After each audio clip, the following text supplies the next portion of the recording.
well. And that's been nice to see.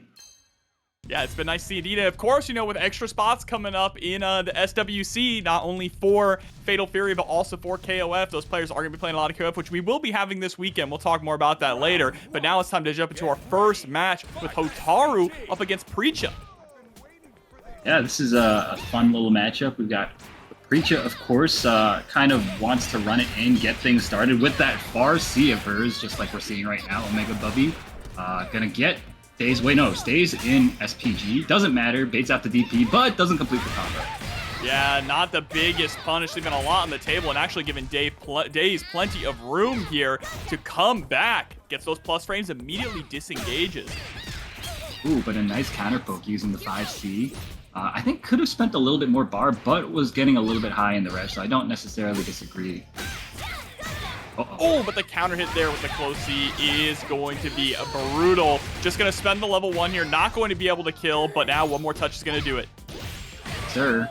Okay, nice rev flow. Gets out of the situation. Oh, great little... oh, wow. Big scrambles. daze comes out on top. I was going to say, daze opting for the delayed jump wake-up option. Very, very strong technique. Requires a lot of thought and like a very... what's the word? Like a very hard call out from the... Yeah, hard call out, absolutely. Uh-oh, but getting caught low. Yeah, I like the delayed options are really good because it's not only about baiting things out, but also trying to prevent your opponent from getting really easy access to those just defends, right? And guard cancels, because guard cancels are getting better and better in this game, as we saw at EWC, as we're seeing at every single major. Absolutely, yeah. As players are getting more comfortable with the game systems, we're seeing them utilize those systems a lot more into their play, and I think that's great, you know, for the longevity of the game, for systems to be difficult to utilize properly. Fortunately, we didn't get to see daze utilize any of those systems last round. Completely got rolled over by omegabubby, who goes for a wake-up DP there, tries to go for a corpse hop. Yeah, daze likes using the wake-up DP option quite frequently, which, you know, if omegabubby gets a good read on them, could end up, you know, hurting daze more than they already have. Oh, it doesn't matter though. So active. Yeah, daze down B. Keeps the pressure on, keeps pressing buttons. That's the thing about daze here. So incredibly active, never like slowing down at all, right? Always dictating the pace of the match. And even though omegabubby was able to get a pretty dominating round, that's because they got the knockdown and started that, got the knockdown and got control of the tempo, whereas daze just able to control it the rest of the time. Yeah, very nicely done from daze. Bubby's gonna have to... I think Bubby was like doing pretty good, just like a couple of combos that they didn't complete, and like maybe like 1 or 2 guesses on defense that come out of their way. But that was all the difference. Yeah, and I think one big thing too is gonna have to be trying to bait out some of these DPs a little bit more, right? You said it earlier, if you can get one DP baited out, you get massive reward on it, especially with a character like Preecha who can dish out that damage. Absolutely. Speaking of DPs, though, omegabubby waking up with them. daze just being patient, waiting for the eventual jump in. Feels like a lot of daze's offense is starting from getting those anti-airs, and now gonna blow up omegabubby's DP this time. Yeah, unfortunate. Big call out from daze, and wow, just another one, undeterred. Nice counter hit. Oh no, but another big drop, just like you said earlier, Aru. Some of these drops are absolutely deadly. Yeah, could have been looking at a one-touch game. Now we're looking at probably 2-touch here, unless omegabubby finds one incredibly clean hit like that. Oh my goodness. Oh yeah.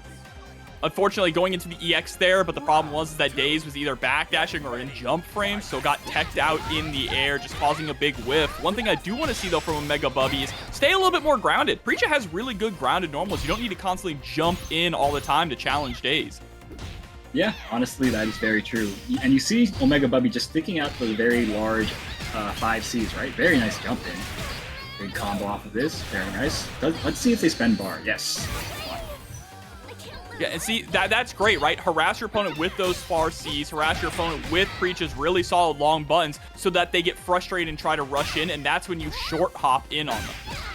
Absolutely. Oh my goodness. And again, omegabubby gets caught doing something, the meaty catches, but this isn't going to be enough. Has to look out. Maybe command grab?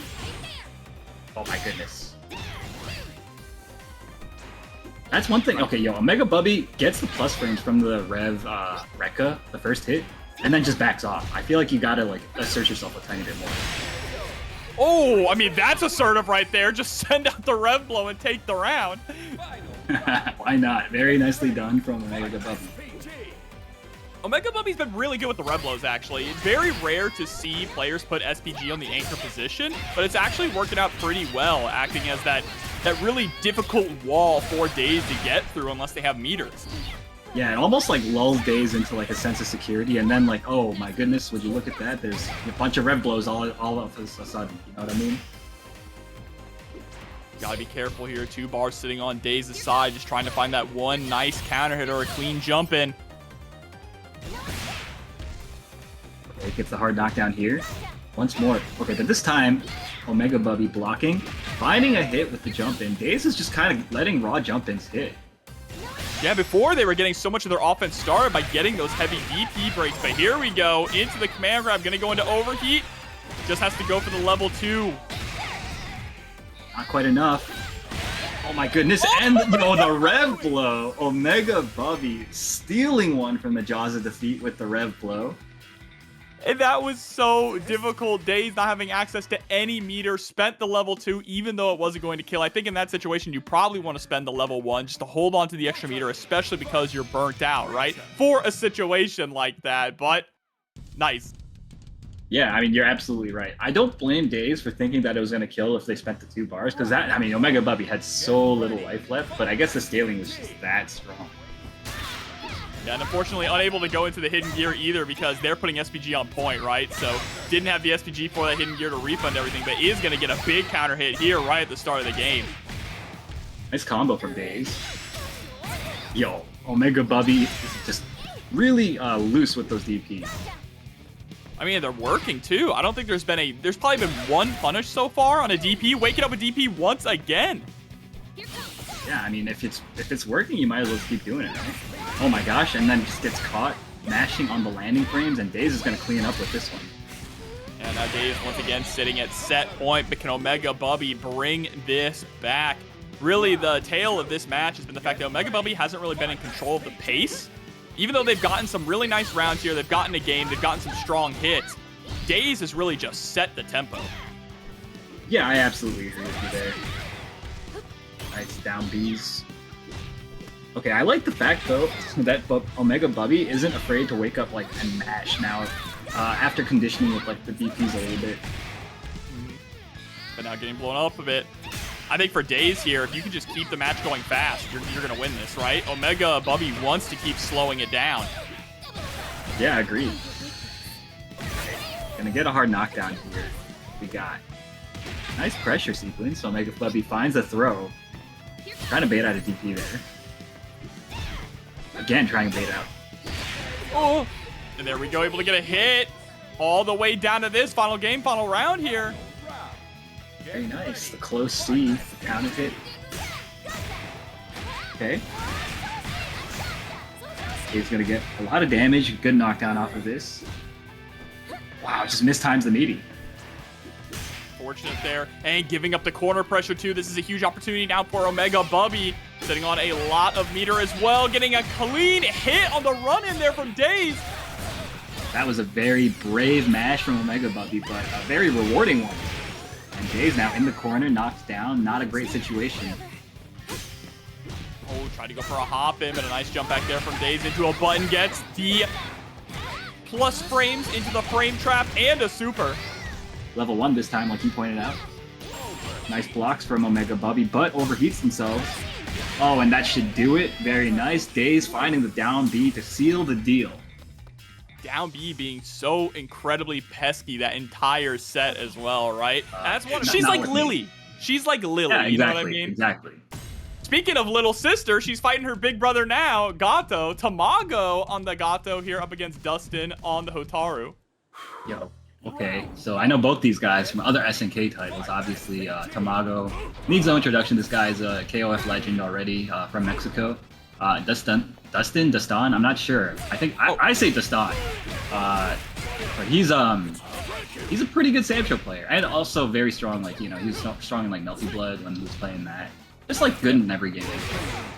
And correction, yeah, Tamago is on the Hotaru, and it's Duston who is on the Gato. Right now, though, getting kind of run over in the corner. Started off kind of strong, but one escape there from Tamago, immediately putting himself in the driver's seat. Yeah, but a very nice forward B. Okay, goes for the frame trap there. And another frame trap actually catches Tamago swinging. This should be enough. Spends the one bar. I agree 100%. Duston taking round 1. Yeah, saving the meter there for the next round would be way too dangerous, considering that all Tamago needs is one touch to close out that round.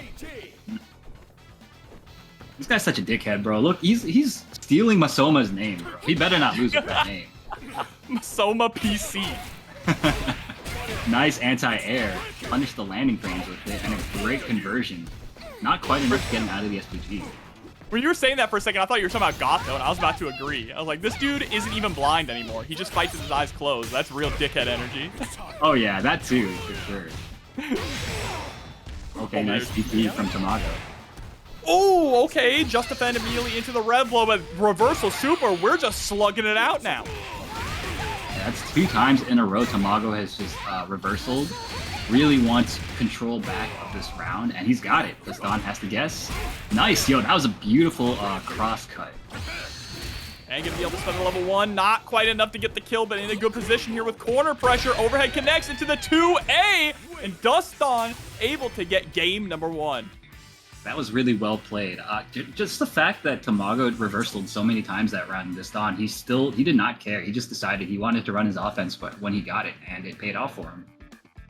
Absolutely. And I think Gato is still, like, you know, he's a strong character. A lot of the characters in this game are incredibly strong. They just are a little overshadowed by a character like Billy, who Tamago immediately switches to.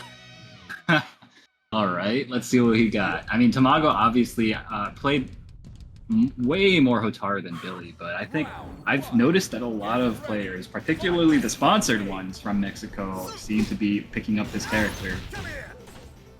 I mean, he's so good, right? He paid for his sins in KOF 15. And now they finally let him be a real boy. I guess. I do not want to see this type of Billy, though, ever. So I'm really just waiting for that patch, bro. We can send him back to the trenches, bro. It's fine. Put the bandana back on him. Everything will be okay. Oh, yeah.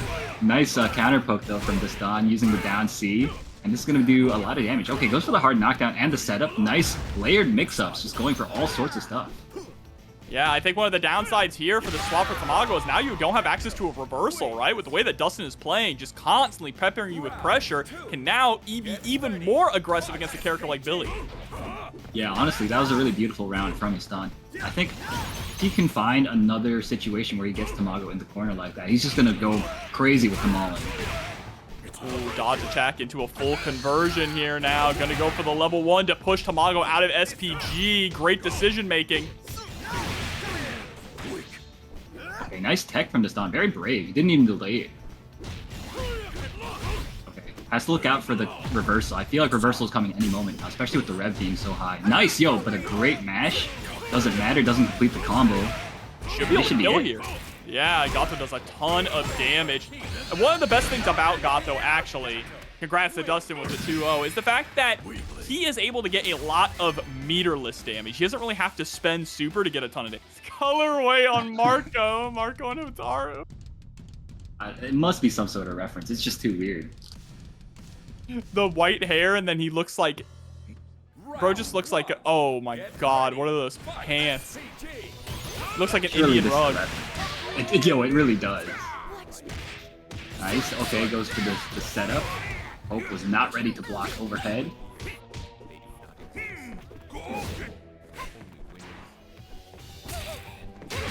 You see a lot of just empty jumps. Whenever you see an empty jump like that, that is like very Garo coded. It means that they were trying to edge. Yeah, and there's DP. Sorry, I was quiet. I was trying to listen to the song. I heard like speaking in it.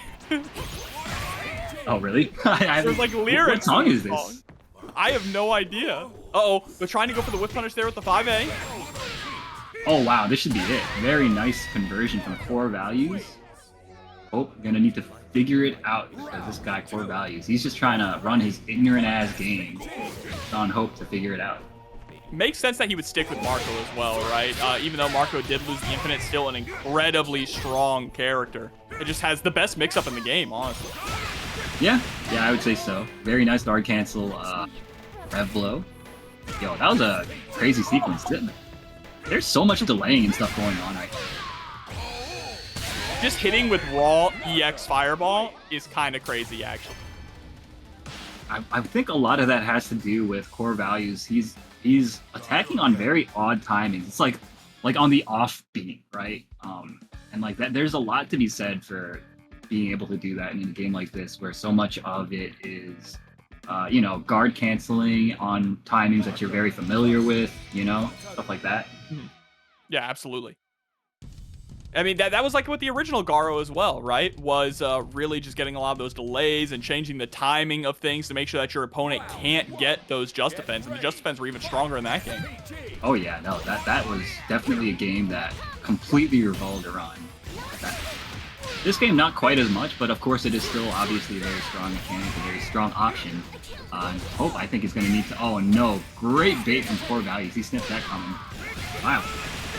Yep, and with this routing, should be dead into EXDP and level 1. That is Who Touch Marco right there. CoreValues at set point. How many times has he played that exact same round? That's got to be like the 50th or 60th time that he's seen that exact same round. Just bar for bar. Oh, and you nice saw sequence. that 2B also, I think, was actually like a safe jab. Oh my goodness, the overhead, hard knockdown. Hope though in SPG, oh, but gets opened up low. This could be it. Oh, it absolutely is, with the stylish turnaround punch combo as well. CoreValues takes it in the fastest game so far. So she definitely takes time to explore. And I like this Android 18 color as well that we're seeing here from TimeForSleeps. That's very nice. Yo, the shimmy, that was kind of dirty. Oh, wait. No, that's a Blue Mary color, not Android 18. My bad. Oh, it is Blue Mary. Yeah, you're right. Yeah, that's right. That's right. Okay, nice check with the down Bs. Yeah, I mean, Robert's just putting on all the pressure right now. Trying to go for another shimmy. See, TimeForSleeps is just... Okay, manages to get out of the corner. I feel like if you don't have a run, it just feels like an absolute nightmare to deal with this character, Hokutomaru. Yeah, you're right. I mean, the character, he just outmaneuvers you at every turn. Like, the run certainly helps, but even that... Oh, nice little sequence from TimeForSleeps. Goes for the overhead, very nice.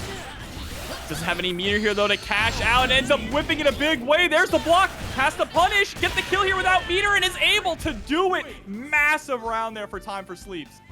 That was beautifully done. Robert, you saw, once he got really close to winning that round, he started just playing extremely, extremely cautiously. And, like, when somebody sniffs it out, like TimeForSleeps did, you can really prey on those habits, prey on those tendencies.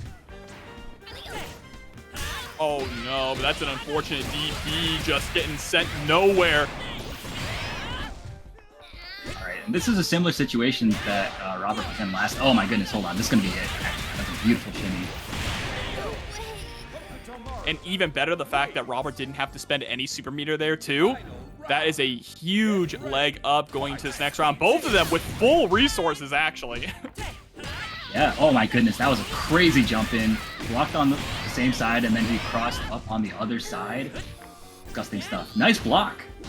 Oh no, but didn't get the cross-up that he wanted. Whoa, plus frames. Okay, into the cross-up. But yeah, Robert's tired of holding all these buttons. That was a really cool sequence, though, from TimeForSleeps. Okay, nice pickup. Gets him out of SPG. This is really huge.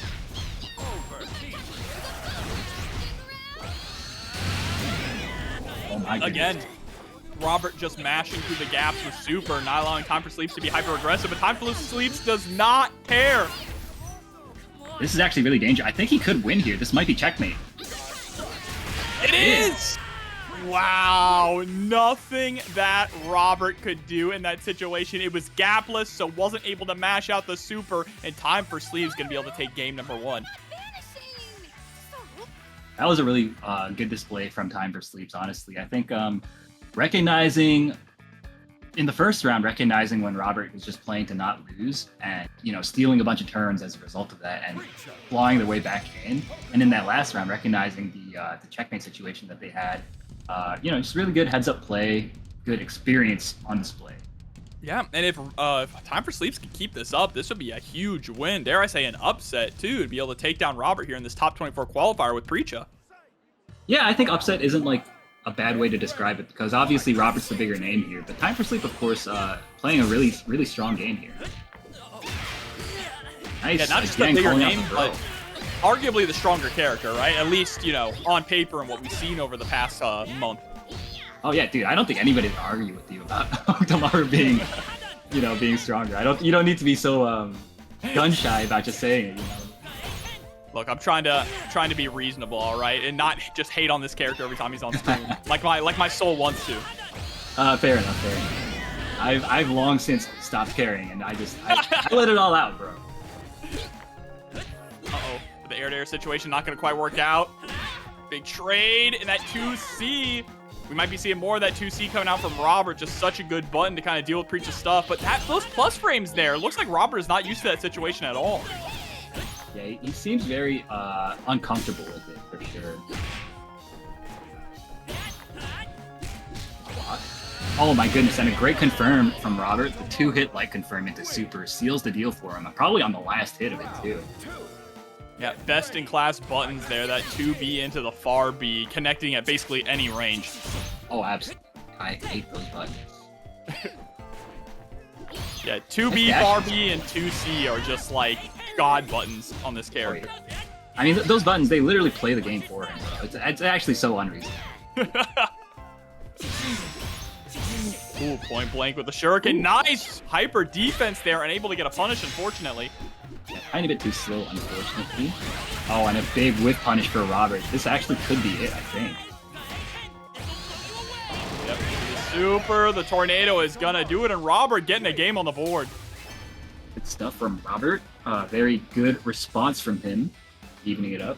Can you quit giving TimeForSleeps, I think, I mean, I feel like TimeForSleeps needs to just like try to slow it down a little bit and really consider the approaches a tiny bit. Because I feel like Robert was just getting a lot of damage on like in situations where I feel like TimeForSleeps decided to just play kind of lazy defense. Mm-hmm. No, I agree with you. Or just overextending a little too much on offense, right? Which has been a little bit of an issue here for TimeForSleeps. I think, but I get why you would want to be hyper aggressive, right? Because you're trying to keep this character locked down on the ground. Yeah, I mean, I totally understand as well. See which strategy this player goes with. TimeForSleeps, of course, demonstrating they're a very strong player already. Yeah, I mean, one of the downsides here is Preecha doesn't really have a super strong anti-air option, right? So most of her game is going to be a ground game here, just trying to prevent Robert from taking to the skies. Agreed. Nice big jump. Oh, but a little bit too floaty, gets anti-aired. Robert goes for the hard knockdown, and a great block from TimeForSleeps. TimeForSleeps actually uses the rev guard button really effectively. Oh no, just gets caught with the raw jump, and unfortunate there. And now Robert is sitting at set point. Get ready. I just wanted to also point out the fact that, okay, never mind, doesn't get a combo there. I'll talk about it later. You hear that? You hear the talking in the background? Bro, I do not, I think I need to get my ears checked because I can't do shit. Alright, walking back, throwing out some shurikens. Goes for the teleport into the air shuriken. Big wild punish though for TimeForSleeps. I'm not gonna lie, that was a really terrible teleport into shuriken toss, bro. That's like that was the second time that Robert actually did that. And this time, obviously, TimeForSleeps is ready for it. Yeah, I just wonder what exactly he's going for with the shuriken toss that close, right? Right. I honestly don't know, because I mean, there's almost no chance of hitting it there. Nice shimmy.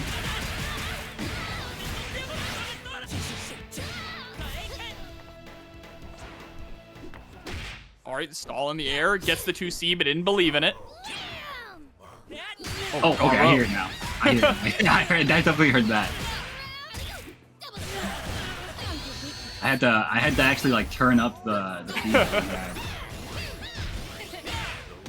Uh-oh, the overhead? It's just the opening crawl for Garo. Mark of the Wolves. Yeah. I definitely I can hear it now. Wait, is this enough? Oh my goodness, it is. Yep, spent it all to capitalize, and Robert is going to take it over TimeForSleeps. Chat saying that Rock ain't a gorilla like Terry. Look, Rock is a sophisticated gorilla, all right? He kind of is, because he also kind of wants to enforce his own will on like the pace of the match, and he's pretty able to do it, but he doesn't do it in like as stupid a way as like Terry does. Yeah, no, but he is able to really put on the pressure with a lot of these light normals here, and then that command grab, like you mentioned earlier, especially in the hands of Shadow X, is a threat with SuperGrenas right now in control with this Preecha in the corner. Yeah, Grenas is actually the one gripping him up right now. Okay, nice. Finds him with the lows. Great bait. And it's going to do a lot of damage. Okay, goes for the side switch with the command grab. Another just really big thing, right? Not a lot of characters in this game get side switch combos, or at least easy side switch combos, and Rock is one of them. Sure. This one as well. I mean, you just do a super and you're on the other side.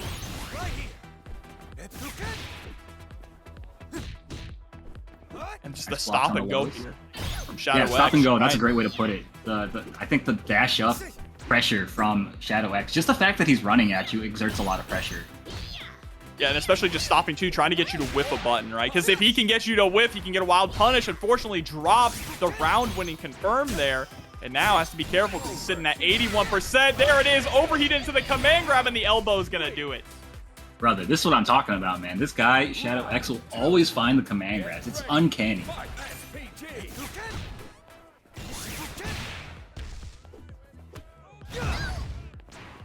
Bro. Yo, that was a great challenge, though, from SuperGrenas. Gonna get Shadow X out of SPG.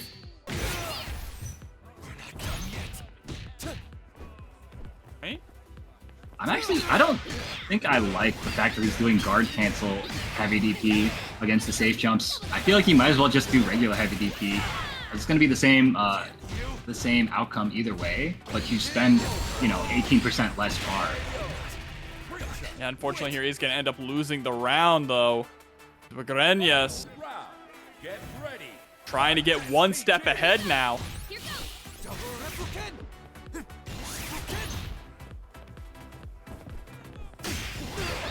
Oh my goodness, runs right into the 5C yet again. I think so far that's been the story of this set, is the fact that SuperGrenas is just able to find the timings that Shadow X wants to dash up into his face and stick out the 5C just like that.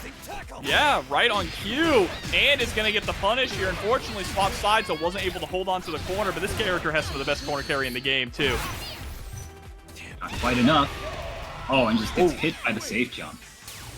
Yeah, deep in there. I wonder what Shadow X was going for, trying to go for maybe a possible reversal and just mistiming it. Either way, though, SuperGrenas going to take game number 1.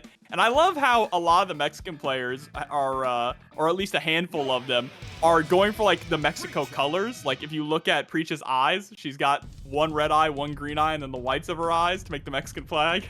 Ah, I didn't even notice that. That's a good observation.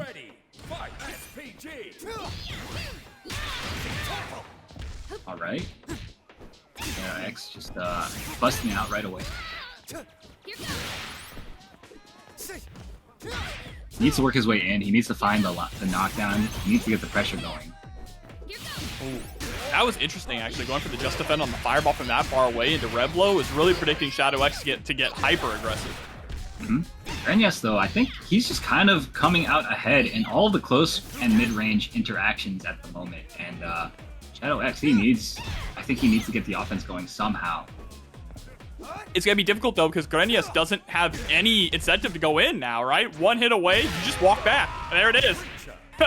Just wait for Shadow X to try and approach. All you needed was that poke, and now Grenas is sitting at set point. Yeah, that was a beautiful DP. Punish the landing frames. Okay, yeah, you see Shadow X playing so aggressively now, trying to get anything started.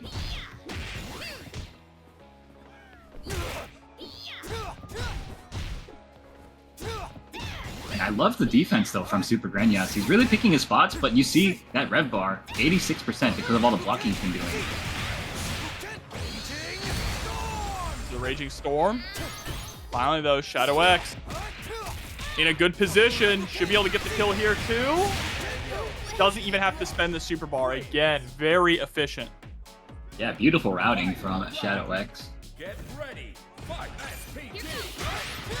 Oh, that is a beautiful round start as well. I find it so scary to throw fireballs at round start. Like, no matter what character, no matter what game, it feels so scary to me. Yeah, because one jump in and immediately you're getting the round at half health. But Grenas able to kind of even things up a little bit. Ooh, nice catch. Okay, great air-to-air, great block as well. Doesn't continue blocking, though. Shadow X, I think, not going to be dead here, but has to block a mix-up. Yeah, I think Shadow X stopped blocking there because they thought that the rev block was going to push out far enough, but not going to be able to push out far enough with that 5A, and Grenas ends up taking it, moving on to top 24 winner's side. Pogo is very strong. Oh, yeah, for sure. Get ready. Fight. Alright, Hyde, though. The one thing about Hyde is that they are very aggressive. And they're like one of those players that's like really good at putting you into scrambles and then coming out on top. Let's see. Oh, you see this? Like, Alex Mazi was just trying to play that neutral, right? And then Hyde just gets a couple hits. And you see this? It's all just kind of falling apart. And I like how you mentioned, like, putting him into scrambles and coming out on top, because that is absolutely ethos of a Terry player, right? This character thrives in the scramble. He doesn't really have a lot of tools to open the opponent up, but if he can force you to scramble, he can get those big counter hits. Exactly. And you see Alex Mazi kind of picked up on the fact that Hyde was trying to hop in a lot and was looking for the anti-airs a little bit more. But you see Hyde is undeterred. Oh my goodness, just throws one out. I think this should be it. There it is. Power Geyser. Seeing even more of that here this Thursday at TNS. I couldn't get enough of it at EWC, honestly. Yeah, honestly, me too. We were watching, you know, like, because we weren't live on the air, and we were just like losing our shit in the studio, man. It was so much fun. I've never seen one man land so many reversal power geysers. Right? All right, Hyde has to work their way back in. Uh-oh. Runs right into the far seat. You were talking about this. Has to be very careful when they place the Fern Knuckles. Oh, look at this. Trying to slow things down so much. Yeah, Alex Mazi not even hitting any buttons at all. Uh-oh, it's thrown into the corner. This is where things get really dangerous. Oh my goodness. That was beautifully done by Hyde. Trying to bait a throw, but baits out down CE anyway. Just like that, Hyde able to secure game number 1 pretty decisively there. Like we said, Terry has the tools to fight Billy, and you know, I think like in this meta, I'd like to see more people pick up Terry, especially with how popular Billy is. But now we're making the swap. Oh, okay, no, we're not. We're not. That's us. That's us running. Yasian is a Gato player. Ah, okay. Yeah, for a second, I thought we were making the swap to Gato. I was like, that's crazy, but I like it. Gato Terry is a pretty fun matchup because both guys are just trying to like be belligerent, right? That's one way to look at it. But I agree with it. Let's see if Alex Mazi will adjust here. I mean, honestly, I think it's the fact that Alex Mazi was trying to just react to everything. And I mean, that's not like it's really difficult to be able to react to all the options that Terry is able to present to you. Oh my god, Ave Maria, bro. Yeah, what is this music, bro? Like, what? I mean, I dig it. I'm just very surprised. Yasian with the song choices tonight, kind of fire. This has to be random, like all random, because we had like the intro to Mark of the World earlier, right? Yeah. There is no way anybody has that on the playlist unless they're like a freak. Bro, just wait until we hit the random song where it's just like the and then nothing for like and then dead silence. Bro, I mean, they got all sorts of weird stuff on the soundtrack, let me tell you. Nice confirm there from Alex. Mazi able to secure a round. Round 2. Get ready. Fight. PT. Oh, RB2 theme? Okay. Okay. Like, this is very dramatic, though. It doesn't fit this stage, but I do like this song. Yeah, it doesn't really fit the stage at all. It's definitely Krauser, yeah. This sounds like it would belong to Krauser. They should put him in the game, too. I mean, they did say everybody's coming back eventually. I'm not sure how much I believe that. Oh, yeah, Nice just crack send out shoot. the crack shoot, right? Goes nearly full screen.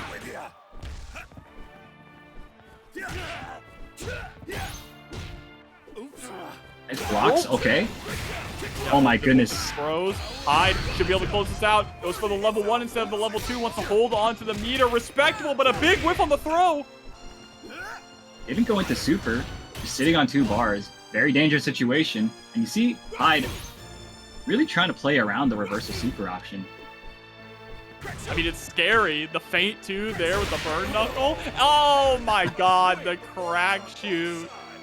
I already know Alex Mazi is just like cursing Hyde right now. Just the way Hyde is playing, it looks very frustrating to deal with just because of the fact that Hyde is just picking the correct approach option almost, it feels like, every time. Bro, I hate getting hit by crack shoot. Like, you're trying to throw out a button to preemptively blow up burn knuckle, and then crack shoot just flies right over it. It's so frustrating. Exactly, yeah. Nice anti-air from Alex Mazi. Oh my gosh, and again just gets jumped on. Yo, Hyde is just, it's uncanny the amount of just hops that Hyde finds. Right there into the hidden gear, outrunning the circle of time, and Hyde is 1 confirm away from closing this out. I can do this all day. Alex Mazi does have 2 bars to work with. Oh my gosh, never mind. Just gets hopped on yet again. Very scientific Kain. True. Has a lot of setups. Is that supposed to be Dante or something? I'm not sure who that's supposed to be, actually. A brown coat? White hair? Is that like Revolver Ocelot? Maybe.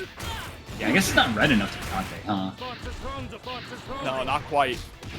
Oh, but the Nice empty jump empty low, blow. gonna be able to connect. That's what I'm talking about, bro. These setups are pretty potent. Oh, but does Okay, get great stopped challenge short with by that that down 2B.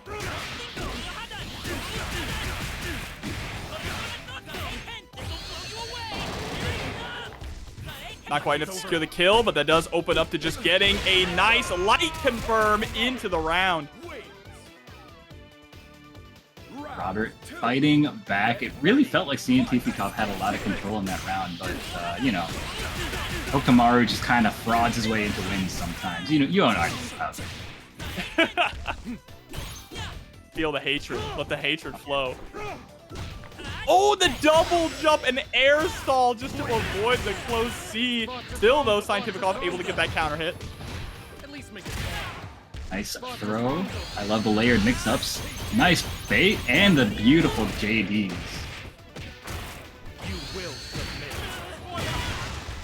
All right, sets up the bomb, trying to push in. Oh, explosion actually not big enough to connect, but Robert's still stuck in the corner. Not anymore. CientifiKOF's Kain is honestly, it's pretty entertaining to watch just because of the fact you watch the setups and you know there is a very, what's the word? Like he's every sequence that he's doing is meant to call out a very specific thing to the other guy. I think that's pretty nice to be able to see that type of intentionality in somebody's gameplay. I mean, you have to be intentional to succeed with this character. I mean, as strong as Kain is, he does take some brain power to actually work, right? Yeah, he's like a relatively demanding character in that you do need to know a lot of setups, and you need to know kind of how to utilize them. And his execution isn't completely free. There's a free punish for Robert. On the verge here, taking the first round. Nice dash forward there from CientifiKOF into the throw. Just immediately taking charge, trying to get that overheat, and now trying to go for the guard break setup here. That was honestly a beautiful sequence from CientifiKOF. Okay, Robert fighting back, has to watch out for that guard gauge. Okay, this is actually very close to checkmate. Oh my gosh, yo! Ooh. the shimmy, but not able to get a full confirm on it. Trying to swing back, but so smart from Robert just to send out the reversal super. It was going to chip out if he didn't just defend every single hit. I learned something. I think the last 10 seconds of that round, all of it was just so it was really fun to watch, honestly, because the fact both those guys, you saw the gears turning in both of their heads, and you saw each of them playing to each of their win conditions, and it was just good peak fighting gameplay. Incredibly great back and forth between the two of them, and CientifiKOF definitely has a lot of room here to bring this back and take it all the way to a game 5. Not a dominating game 1 by Robert by any means here. And some really strong plays from CientifiKOF that just unfortunately missed a couple of key confirms. CientifiKOF undeterred, trying to press the offensive yet again. And you see Robert already has the rev gauge cranked pretty high. That's strictly off of blocking. And that's one thing that this character, Kain, is so good at, is cranking the rev gauge, right? Especially when he gets that level 1. Not only being able to crank the rev gauge, but just keep the pressure going on top of it. Oh my goodness, nice flash kick. Nice guard cancel flash kick from CientifiKOF. I don't think this is enough. Next touches though. Oh yeah, this just checkmate situation there. You were going to have to rev block, but it would be such a difficult comeback to make. Round 2. Yeah, agreed. Don't necessarily blame Robert for just letting that round go.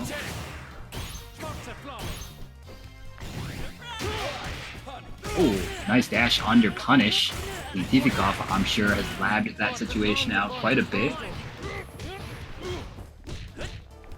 I love the pressure sequences. But I love those swingbacks too from Robert, right? Trying to challenge back, challenging this time with a super. Has to be careful. CientifiKOF no longer in SPG actually, so this is a good position to be in. Oh, or it was. Both these guys just switching corner position left and right.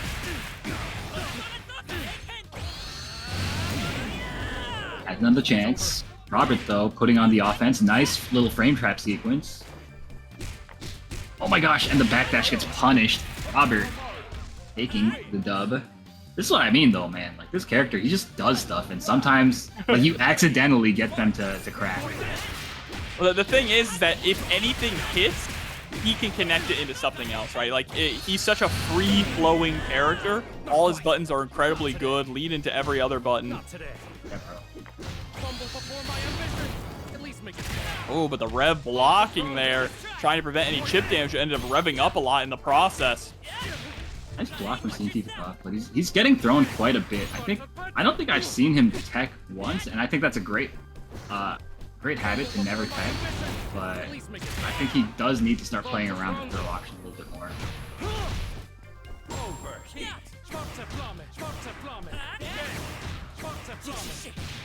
It's gonna be kind of putting on the pressure on guard gauge. Oh, that's not gonna be it. Wait.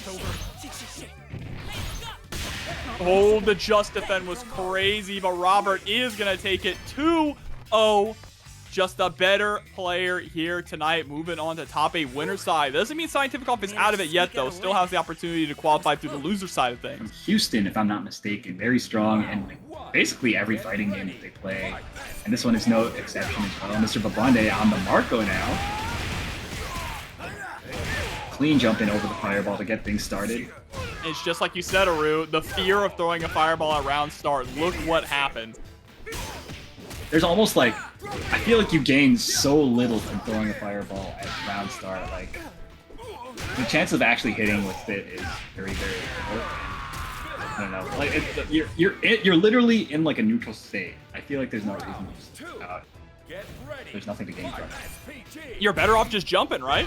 Jumping is obviously a very strong reward there. Speaking of jumping, Mr. bwabande going to be able to bait out that reversal attempt. Nice anti-air from SoSickNASHFAN. It's pretty interesting to see, like, every single time I see SoSickNASHFAN on one of these online tournaments, he's on a different character. Like, literally every single time. The Billy is really good, though. I'm liking what I'm seeing here from the Billy. Might be in a little bit of a character crisis here for him, but Billy is a good character to play. I think he just likes playing multiple characters. I feel like he's just that type of player.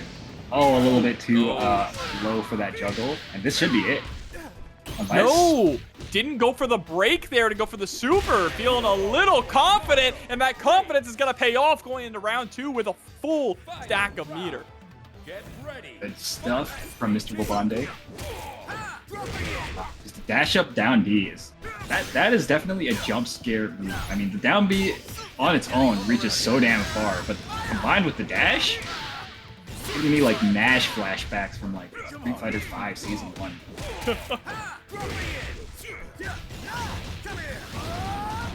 Okay, EX. Yeah, that is revving up a lot here on Mr. bwabande. That was a beautiful dodge attack there, and the light confirm into the super. Nice blocks though from SoSickNASHFAN. If he gets one just defend here, I think he's back in SPG. Okay, finds the low yet again with that million-mile long down B. And a great bait on the DP. This should be it. It is going to be enough there. SoSickNASHFAN able to secure game number 1. But Mr. bwabande with some very nice sequences there, immediately mashing on the rematch once the smoke. As for the first throw, I think, of the set so far. Another one, back-to-back. Wow. Catches him mashing with that bar C of his.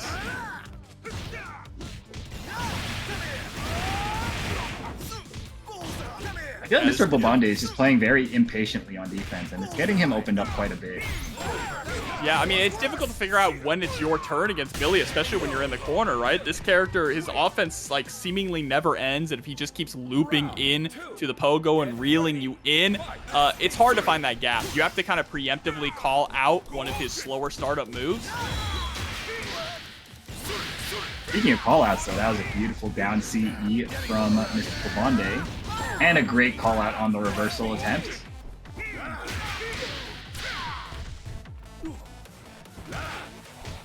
Nice anti-air, doesn't confirm into a combo though. SoSickNASHFAN though still in SPG.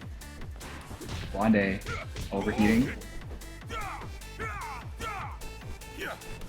And just hopping around, trying to stay active and mobile. Doesn't want to get caught blocking, but instead gonna get caught getting hit. Yeah, that was a beautiful cross under from SoSickNASHFAN. Overhead. Nice check with the down B. Not going to be enough. Has to play around DP maybe. Doesn't even play around it. Gets the overhead. Seals the deal. SoSickNASHFAN moving on 2-0. Absolutely. And we're going to be jumping straight into it now. Top 8 qualifier. Final winner side top 8 qualifier. SuperGrenas versus Ferno. Ferno on the Salvatore. SuperGrenas, who we saw earlier on the Preecha. So I think the thing that I noticed at EWC the most was when XYZZY had to play against Chris G's Salvatore. He literally just tried to play in that spacing where he can't get crossed up by jumps. And he would just like anti-air everything. That took a lot of cognitive load off defense. I mean, it's the most important position to be in, right? Because cross-up JC is arguably Salvatore's best button.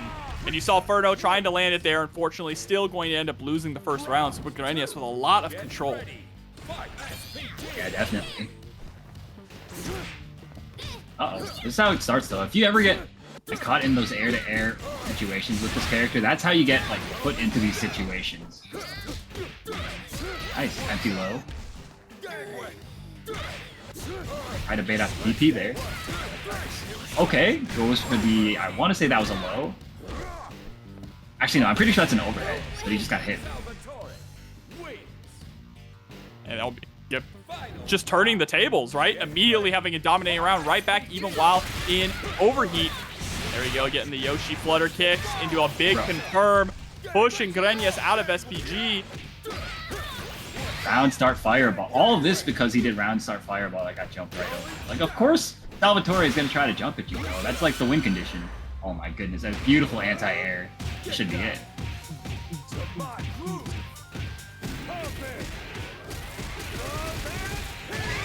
Yeah, that's absolutely dead. Love and peace. All you need is love, and Ferno gets game number 1 with a perfect.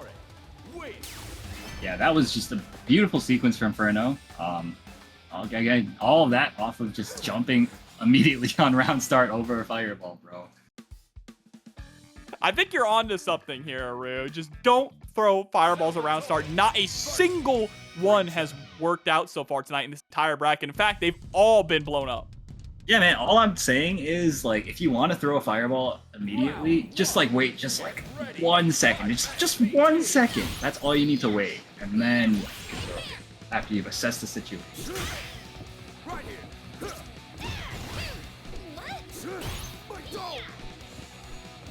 Say my toe. Brother, I heard that too. My toe. It's the throw. Nice guard cancel. This does dog water damage though. Nice empty low yet again. Oh, wow. Sliding in to bait out the reversal. What a play from Ferno. Not quite enough to secure the round, though. But now has the corner positioning. Has to watch out for the rev blow. Doesn't even need it. Finds the anti-air. Ferno making this character work, man. Bro, I've never seen this resurrection DP hit this often. Whoa. Almost. A little too slow, though. Good spacing here from Ferno now. SuperGrenas just not really feeling comfortable in neutral at all. Just holding a lot of these cross-up JCs, not getting hit by them, but not actively challenging them in any way. And now that rev gauge is starting to really build up. Sure is, and you can see him, he's playing a lot more antsy now as a result of it. And Ferno also has caught onto it as well. Look at these jump backs, bro, just constantly. SuperGrenas finds some breathing room. Nice punish opportunity, but a little bit far. Watch out! One hit away! There it is with the guard break, and gonna be able to build up to level 2! Doesn't even need the level 2, actually, but drops the confirm. That could have been it. But Ferno, of course, in such a commanding lead, might not end up mattering, but SuperGrenas does have a lot of bar to work with, and there's still 16 seconds left to make this comeback.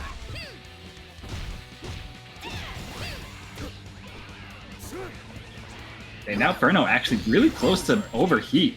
This actually could be very bad. Wait, what? No. No. No. Oh, hold on. Hopefully it's just spectator. Okay, I think it's just spectator. Oh my gosh. Wire! And there it is. Ferno is able to take it, moving on the top 8 with the Salvatore. Oh, this rock color. I definitely recognize this. But I can't put my finger on it. Chat, help us out. Round 1. Get ready. Yeah, I got nothing. Who is this? Oh, both these guys kind of going 8. Alright, the double Rapukin. Like, my mind wants to go to Shune, but I'm not sure. It could be. Yeah, I could see the Shune. It's hard to make a Shune color because of the fact that he's got so many garish, like, different colors. Yeah, his, exactly. You know? Because he's just a walking fashion violation. Oh yeah, he's a very special boy, that one. Oh, okay. EX fireball hitting and the overhead getting connected as well. Whoa, we actually broke the EX Tatsu to go for a reset? That was kind of crazy. bwabande though, sorry, CoreValues in overheat. Nice jump back B from CoreValues, taking round 1. Pretty clutch. Round 2. Get ready. Fight. Right into the next one here. CoreValues does have the meter advantage going into this next round, but runs right into a rev blow. Side swap there. Great decision. Oh, great bait from CoreValues. Gonna get a lot of damage on Mr. bwabande Rock. Oh, I think... Okay, ain't gonna be able to get the throw there. I think there was potential for Mr. bwabande to actually get one more juggle in to build up to 2 bars and get a hidden gear, but ended up not needing it at all. That was insane damage. You should always ask for help picking it up.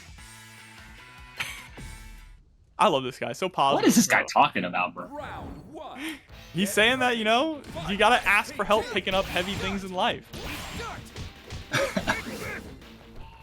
He's all about that positivity, bro. Oh my, yo, that was kind of a wild time to go for a counter, but I understand. That's a big hard call out. Oh, another the overhead. Yo, CoreValues mixing up my man's Mr. bwabande. This should be it. CoreValues has been holding down back on every wake up. Oh, we got the names. Yeah, there we go. There we go. Oh, there, yeah, excuse me. Oh, the neutral jump. Okay. Nice combo from Mr. bwabande. Has a chance here. Nice. Keeps him in the corner. Oh my gosh, that was so dangerous. Yo, and a beautiful pickup from Mr. bwabande. Honestly, CoreValues kind of, like, he was playing lazy defense. He got antsy, he got jittery, and when that happens, you can die. Yeah, I mean, explosive character for sure here. Both of them can be really explosive. There's the side swap again from CoreValues. Chat saying, isn't it braked instead of broke in this context? English isn't my first language, bro. Give me a break. I don't know if you're being serious or not. That's what scares me. There's the pickup, though. Just goes for the rev blow for the extra meter and the knockdown. That was a beautiful frame kill sequence, too. Yo, okay, just DP's the DP. Nice. Oh, that doesn't punish. Rare footage of Marco Super not catching. Yeah, just one hit away. Dash up 2B. Mr. bwabande gonna tie things up 1-1. And to answer your question, Aru, English isn't my first language. It's American. All right? God, okay. Whatever you say, King John. That's why I don't speak too good.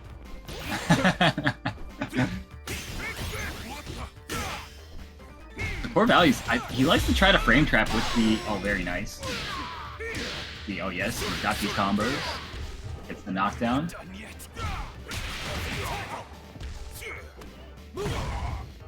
Throwing back into the corner. Just DP out.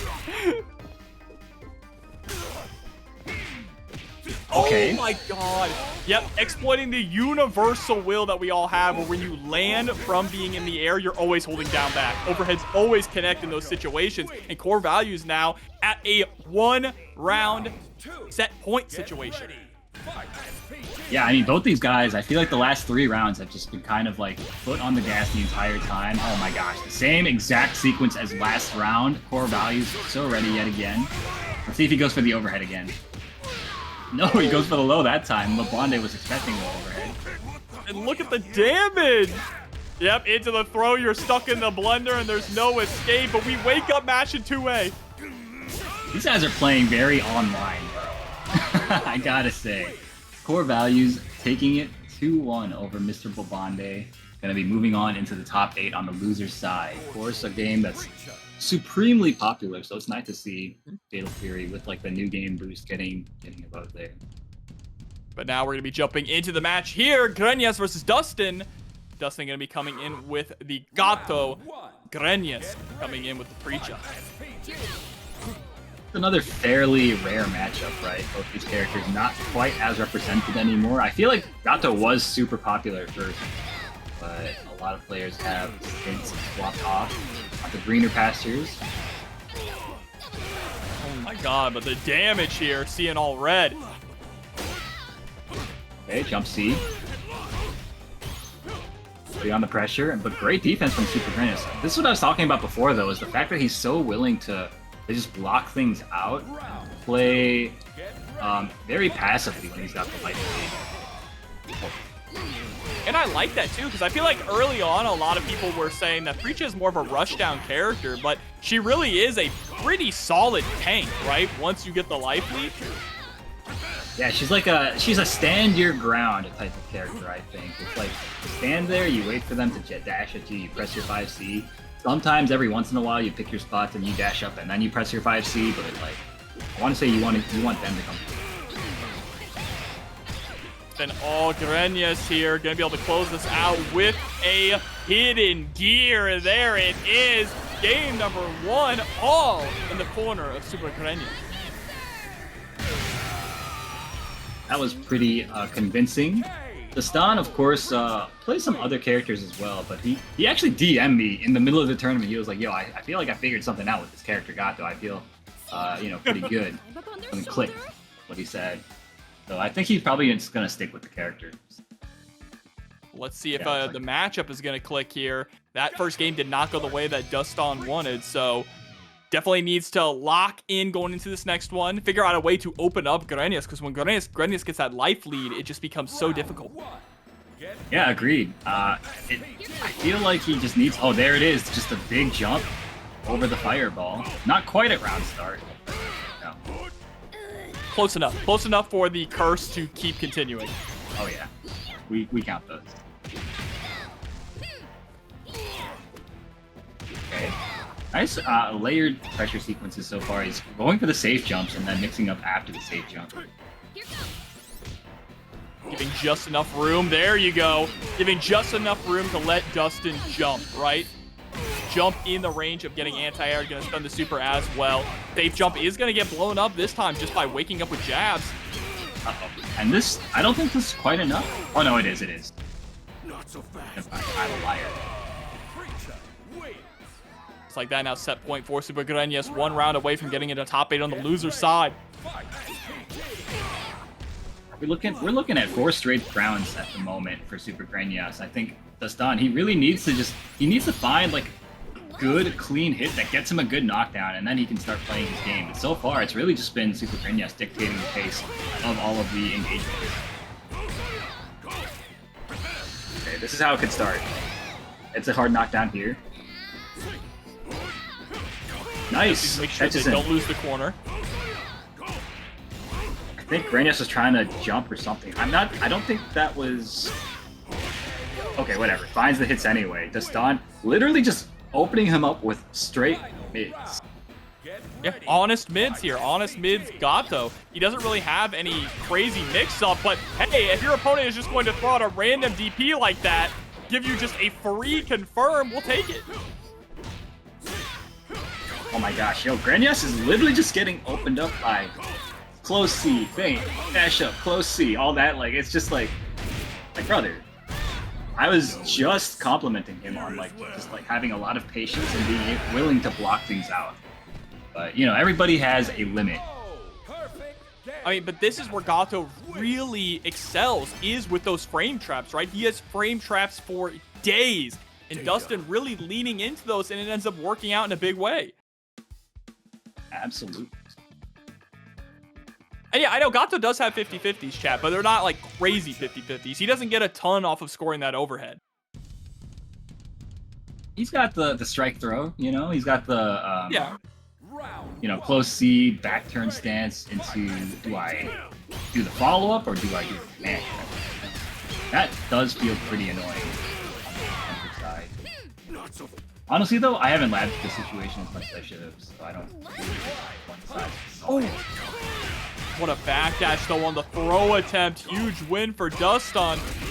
And Chrissy G16 coming through with the raid. Welcome.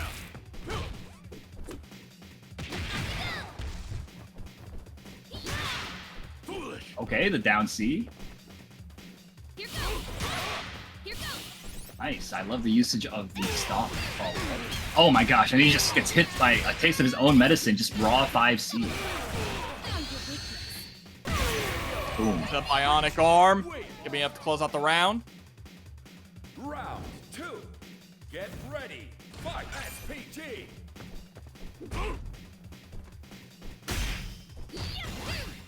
Patience. Yep, gets the plus frames there. Just that first hit of the EX elbow.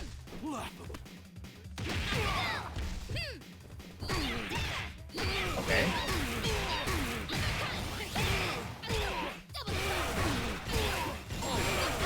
This is not looking so good for Duston, right? Oh yeah, that's actually it.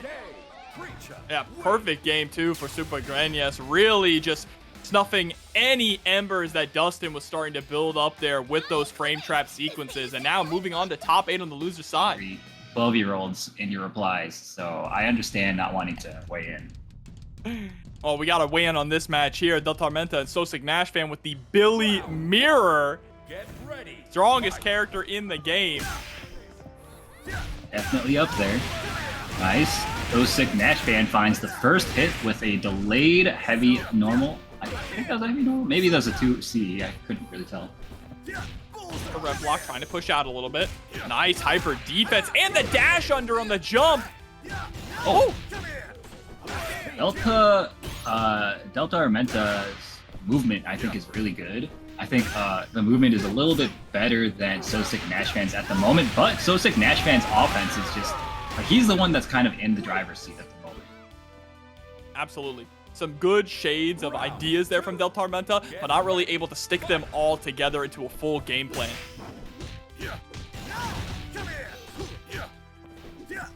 Nice blocks from SoSickNASHFAN. Patience. Yep, there it is. Bullseye. Uh-oh. Okay, this time SoSickNASHFAN is the one with the dash under anti-air. Oh, but the neutral jump there from DELTARMENTA, blowing up the over-aggression from SoSickNASHFAN. Spending a lot of bar here. SoSickNASHFAN out of SPG, but just wakes up mashing and a beautiful HD guard cancel. Oh, and just gonna be able to get the whiff punish very clean there from DELTARMENTA. Final round. Get ready. Fight. Bullseye. Oh, and Okay. they jump into each other. Had the same idea, right? Yeah. And most of what this boils down to is who gets the first knockdown. And here it is now. SoSickNASHFAN with the knockdown, now immediately being aggressive. I'm loving the delays on SoSickNASHFAN's offense and a nice hyper defend. Blow up the autopilot string. It's so important to be able to guard cancel or hyper defense against this character. Definitely. Alright, gonna do some damage here.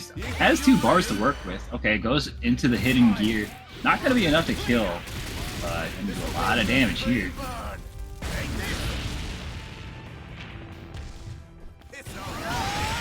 Oh, and just one character length away into the EX twirl.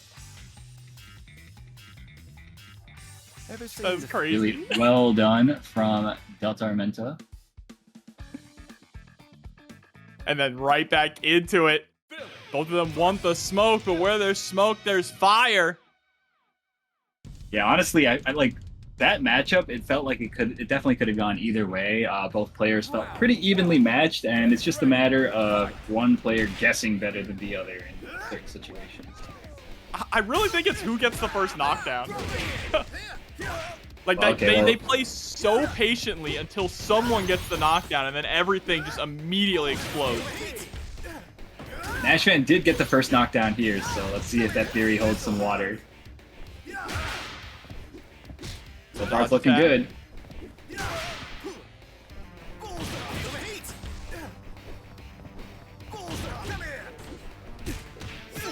Oh, nice check on the dash up.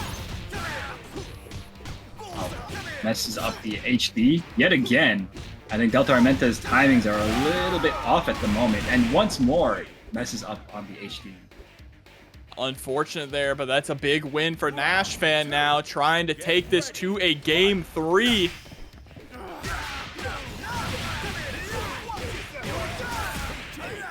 Okay, first knockdown for DELTARMENTA. Let's see. Yeah, let's see. Okay, nice wake up super from SoSickNASHFAN. And that pretty much evened the playing field here. DELTARMENTA with a little bit of a meter lead, but still, all you really need at this point is 1 bar for either player.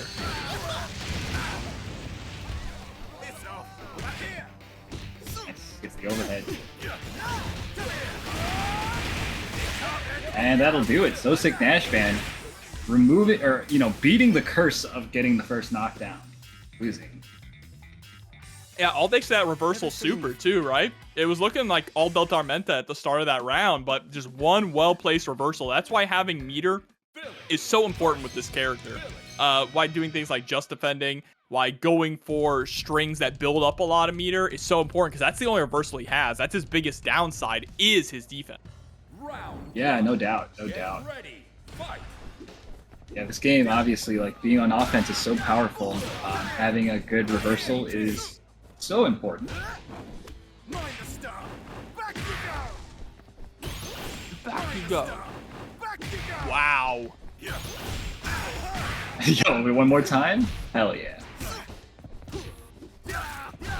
Oh, okay, good offensive sequence from SoSickNASHFAN. Really evens the tables here. But you see that rev meter pretty cranked up. Now they're slowing things down once again. For good reason. There's the light confirms into the super. SoSickNASHFAN. Ooh, that slight pause was probably expecting DELTARMENTA to wake up to the reversal super. Nice. Just random air rev blow. Very nice stuff. Obviously a very difficult to deal with option. Bullseye. Get off me.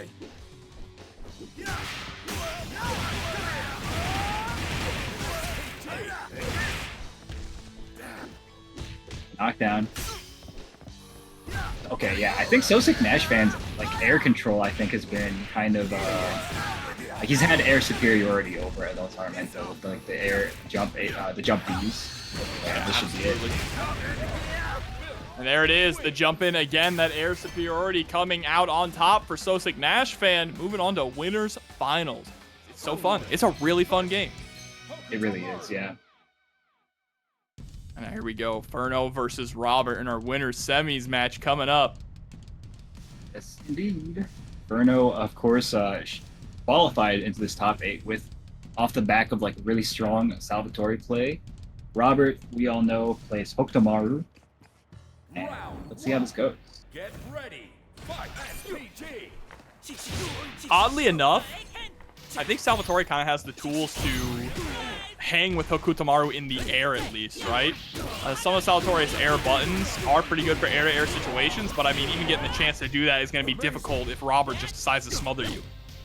Yeah, he's got a lot of highly active air buttons. I think can be nice, but of course Robert was ready with an anti-air at that time. But of course, not easy to always be ready. Yeah, but I mean, that was a perfect to kick things off, and the very first JC was anti-aired into a full confirm. So Robert already looking pretty studied here in this matchup. Uh-oh. Oh my goodness. This is not how you want things to go. Wait, are we looking? We might see like back-to-back perfects, bro. Oh my god, we are. We are, yep. Doesn't even need to go into the super here. That's going to be it, a perfect for Ferno. Okay, yo, Salvatore. I mean, that's what this character does, man. Like, he's really good at snowballing as well, but he's one of those guys that, like, he just needs to do OPs, and you need to guess incorrect a bunch of times. Oh, that was so dangerous. Another great anti-air there on the JC attempt. Rising JC, though, and that's what I was mentioning before, right? Is the fact that those really active air normals, like you said, are really good for challenging in the air. Absolutely. And Ferno managing to create a scramble and find a miraculous jump C to get this huge combo. Robert in a world of hurt, but he's almost got 2 bars.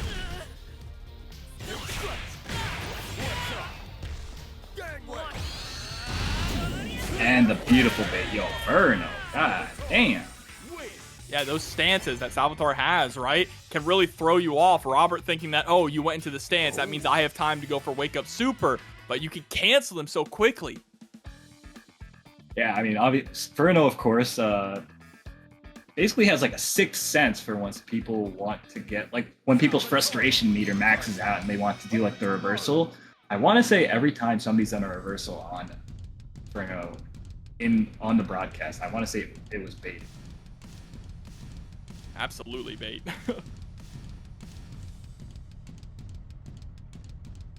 But now we're going to jump right into it. Ferno up game 1 here in this winners. If we can get a Salvatore in winners finals, man. It could definitely happen with how well Ferno is playing, but Robert's not going to make it easy. And you see right now, Robert showing some signs of life, putting on the hurt. Oh, that was almost great movement. Nice. Oh my goodness. Bro, hit him with the gang gang? That's crazy.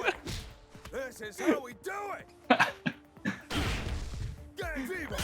Yeah, goes for the overhead, gets the counter hit. Oh, but drops the combo.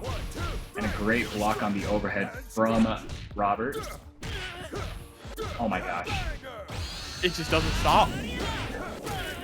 There it is again, the frustration meter maxed out. Okay, really lucky break here for Robert. He honestly could win off of that.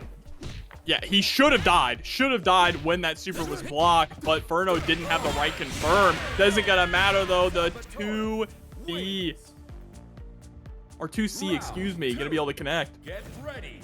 Fight. So Ferno's Salvatore, it's like obviously the Salvatore is doing. I feel like a lot of this is just off the back of like having really good read when people want to bust out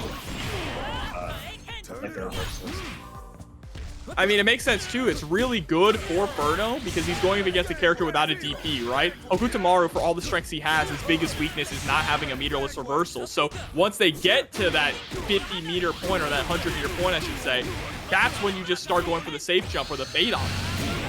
Definitely, and you see now, once again, Robert no longer has meter. Great tech. This honestly could be really dangerous for Robert. And that's why you see Robert. Okay, there you go. Yeah, putting on a lot of offense. You could tell Robert was feeling a little nervous and didn't want to have to start blocking stuff again. Oh my gosh, that was dangerous. Shuriken toss. This is how we do it. Gangway. Nice. Oh my goodness. Ferno so ready. Gets the that was so good. Was ready for the cross.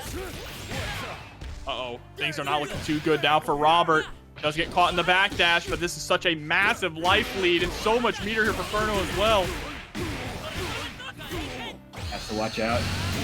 Do we wake up super here? Oh, okay, no. Here? No? Oh my goodness, do it now, do it now. Oh! Trying to go for the EX Resurrection DP. Oh, and the chase down with the slide. Beautiful stuff, Ferno. Keeping it calm and composed. Of these TNS tournaments. And that's not changing at all. Still in these top 8s every single time he enters. Yeah, definitely. Didn't he like win like the first like pre-release tournament or something for TNS? I don't know. Something like that. He's definitely won a bracket before here. Okay.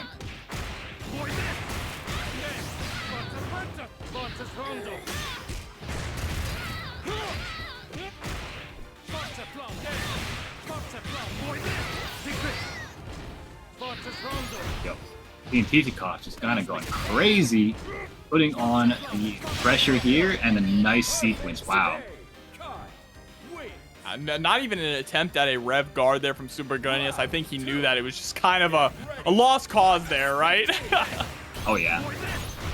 Yeah, some rounds you just like it's not worth the mental energy of trying to fight for the round, in my opinion.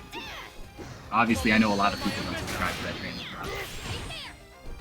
Oh, but trying to go for a jump scare rev blow, not gonna quite work out. Dash under is gonna get blocked.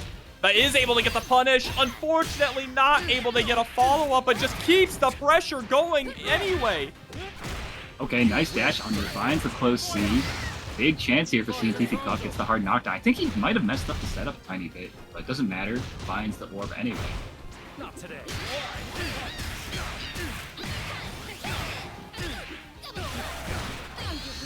Double the fun.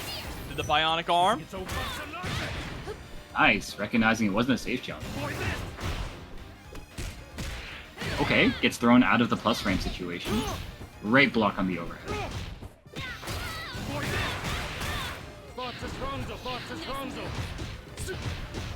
Nice block. Yo, great blocks from Grenas, but has the overheat now.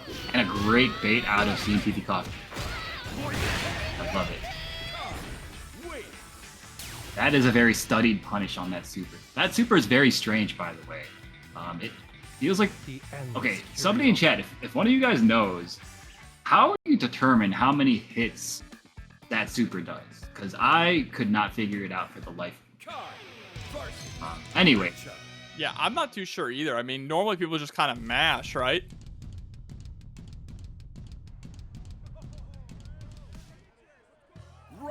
set of panel hits, so that's where CientifiKOF decided to punish, and I think that was great because he didn't have a lot of life to take chip. Okay, and I finally got the lore on what this color is for CientifiKOF. It is Dr. Chapatin from the El Chavo series. What? Are those even words? I've never heard of any of that, bro. He posted it on Twitter. I remember seeing it.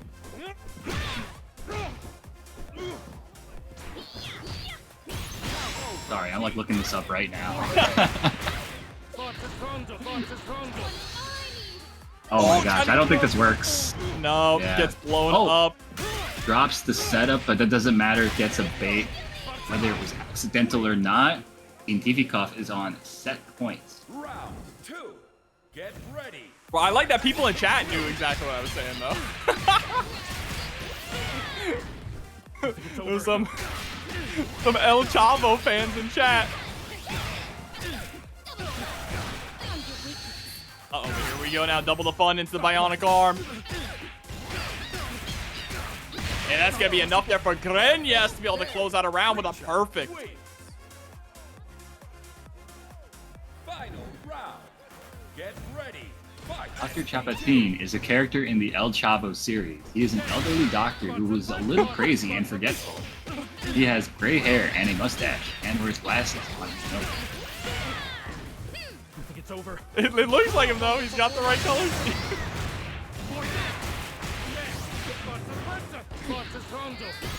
El Chavo is one of the most iconic shows in the history. Okay, I believe yo. I just, it's very much not within my sphere of awareness. El Chavo never sleeps. Oh, no, yeah, big DP whiff. Just cancels early into the super, though. I feel like you could have gotten a lot more out of that.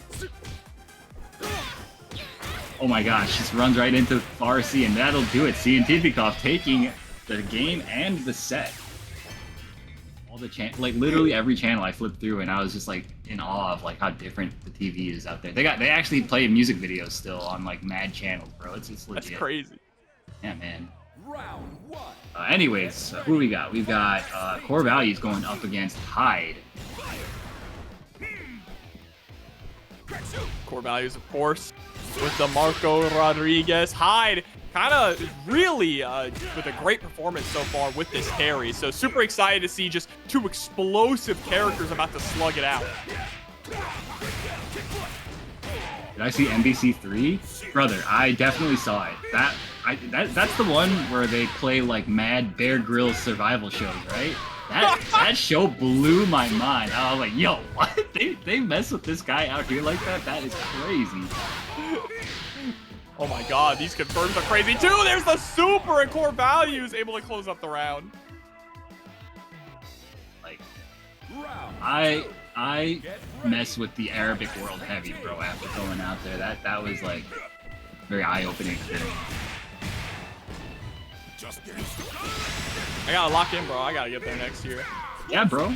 It'd be sick to have everybody there. I mean. Alright, yo, we got CoreValues putting on the pressure, overheating himself, getting a little too thirsty. Oh, and the super doing so much damage, but I mean, even be overheated with the corner pressure here in the corner with this life lead, CoreValues is still in a dominating position, especially considering Hyde is sitting at 89% on the rev gauge. CoreValues pretty close to cooling down here. Uh-oh, yo, Hyde overheating in order to start some offense. Didn't really pan out, though. Yo, I smell, there it is, just random power, guys. I could smell it a mile away, and so could CoreValues. Yeah, able to actually get the just defend on it as well, and CoreValues getting game number 1. Good stuff, CoreValues. Being patient. I also just noticed, yo, Hyde is legendary wolf rank. My goodness, that person is grinding. A real grinder, bro, out here in rank. That's a lot of matches to get the legendary wolf. Brother, you have to farm so many players to get that many points, bro. That is insane. I mean, it explains why they're playing so well here with this Terry. Oh, yeah. Oh, huge jump in. Doesn't get much out of it. Meanwhile, Hyde finds a big jump in and gets a lot out of it. Oh, tried to go for a little bit of a corpse run there. Bro, I just think it's so crazy how, like, the chat lit the heck up when we started talking about Dr. Chapatine, bro. Like, I had no idea that man was... I didn't know that man was so popular, bro. Something I never heard of, but apparently it's like a whole thing. The world is a big place. Oh, yeah. Oh, but there's the back throw. CoreValues trying to bring this back, trying to bait out the DP there. That's what the Rev Block was for. Rev Block, and he's going to get it this time! And with the Rev Block, preventing the chip damage, CoreValues is at set point. That was incredible play from CoreValues. Really just stealing it away. Get ready. Fight. Oh, this song is so funny. It's just drums. And then a kung. It feels like a Samurai Showdown song, bro, in like the worst possible way. Alright, there's the throw. Oh my goodness, yo, the sequence? My good. CoreValues, I don't think it's gonna be enough. It's gonna do a lot of damage here. Oh. Yeah, I think the scale's just a little too heavy, but I mean, either way, CoreValues is about to have 0% rev gauge. Oh, wow! So dang close. Oh my gosh, yo, just wake up Rev Burn Knuckle. My goodness, that is a goat. I mean, you gotta take risks, right, if you're gonna get reward, but no reward this time for Hyde. Instead, CoreValues is rewarded with the win. It's gonna move on in top 8. Bro, I'm watching like random ass Dr. Chapatine skits, bro. Like what? I don't understand a word that is being said here. Anyways, we got a match, so I should probably pay attention to that. DELTARMENTA was the winner of Paragon this week, so off to a good start.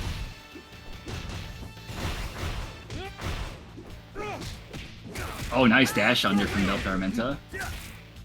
Oh my gosh, yo, the dashes, keeping him guessing.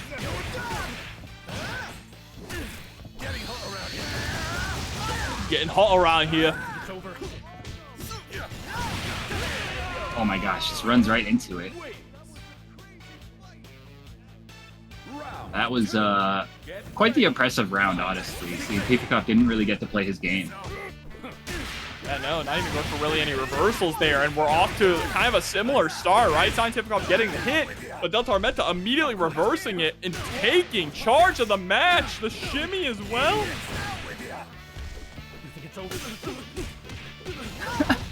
It's happening again. Everybody's talking about Dr. Chapatine, bro. On the throw, I love when Kain wakes up. Like, he stands up and goes, "You think it's over?" and just gets cut off in the middle of it. You think it's over and gets hit. It's so funny. Oh yeah, it's definitely over, my friend.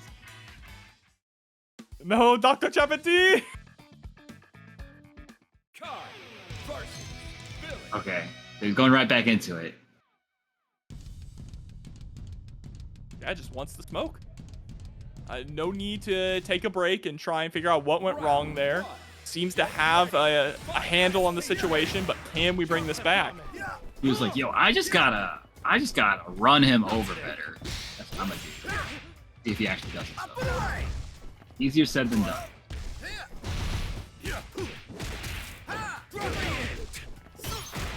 Feels like DELTARMENTA just kind of has like a good read on CientifiKOF's presence. I agree. And rhythm is so important in a game like this too. Like you know, timings on when they like to go in, all that stuff. It's like, yeah, he's that very important. Okay. Oh my goodness. Yeah, has done a good job at slowing things down a lot more than the first game though.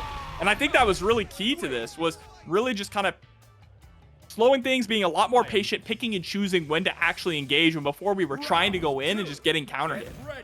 Oh yeah.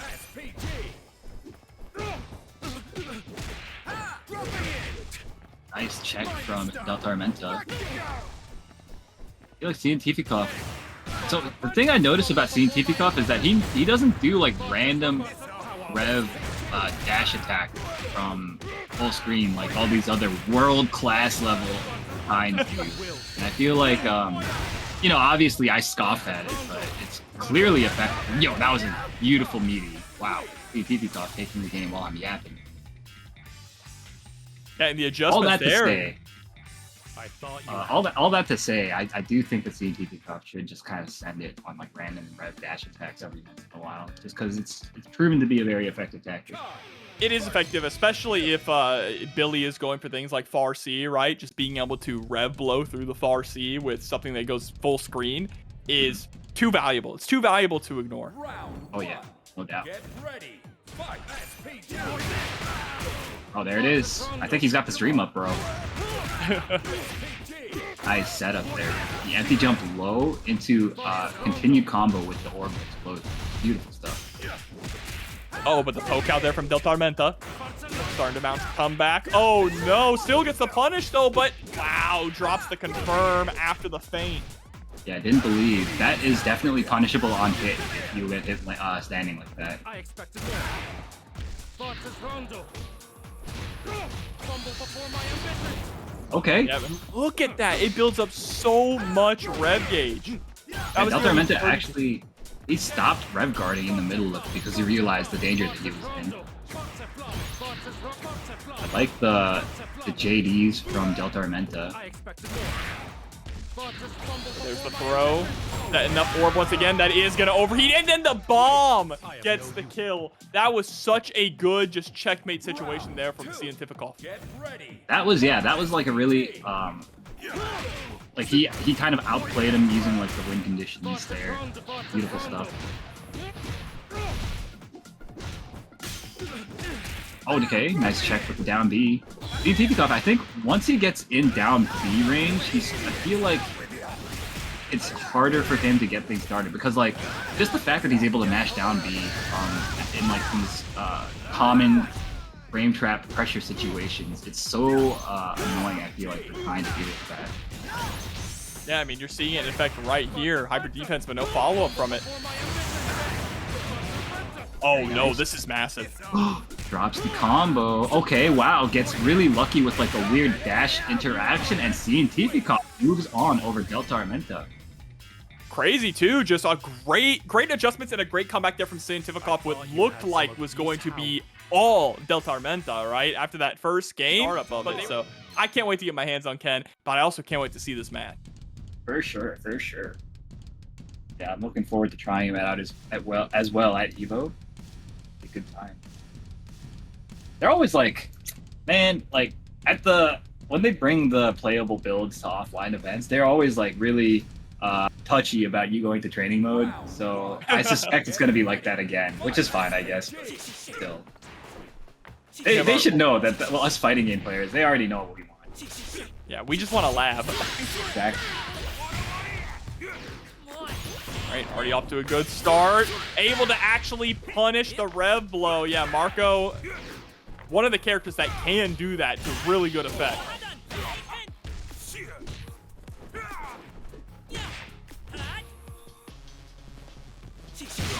Trying to utilize that rev block to push out, but you have to be careful putting yourself into overheat with it. Oh, okay. Nice dash under. Beautiful punish from CoreValues. And yo, that was a great combo as well. I didn't think he'd be able to kill, but that character kind of does a lot of damage. Especially in the corner where he can get extra juggles, it's really scary. Is this one of those like DJ songs, or is this something else? I'm not sure, to be honest. Oh, but this is something else, though. Gonna get the full punish there with the close D feint confirmed. Oh my goodness. Yo, CoreValues. He didn't have to go so hard, bro. Oh, it didn't even have to do that. Just throwing out the super for the style point. Getting game number one. And Rev, I see chat. I see in chat saying Rev Guard hardly seems to be worth it. It is in specific situations. Like for example, when Marco does close D, feint, 2C, if you Rev Guard the close D, the 2C will whiff. Same thing with Kain. Kain players will just keep pressure on you where they'll do the DP break into 5A. If you rev guard the DP break, the 5A will whiff. So it does lead to certain situations where you can get those punishes. Nah, bro. Gay feed is definitely... You be blessed in the chat, bro. What happened? No, don't worry about it, man. You don't need to... Round 1. Get ready. Fight. I'm confused. I'm lost. No, you don't need to see it, bro. Don't worry. Yo, the music though?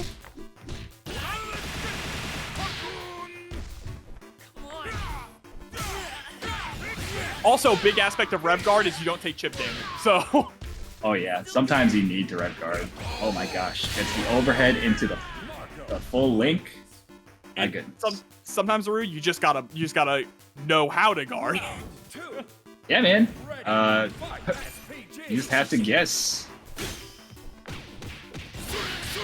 Okay, catches him trying to, I think, move or mash.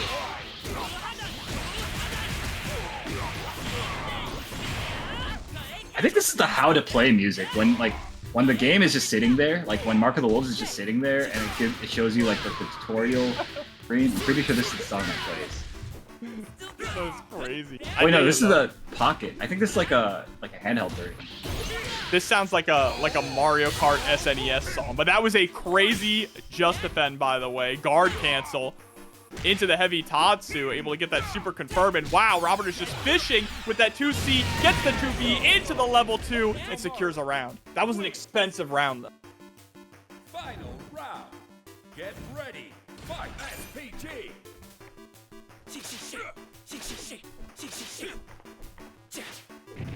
Like patience from CoreValues. Just trying to wait for a teleport. Okay, there it is, the teleport, but he wasn't ready for it. Things are very quickly. Okay, he's got control back.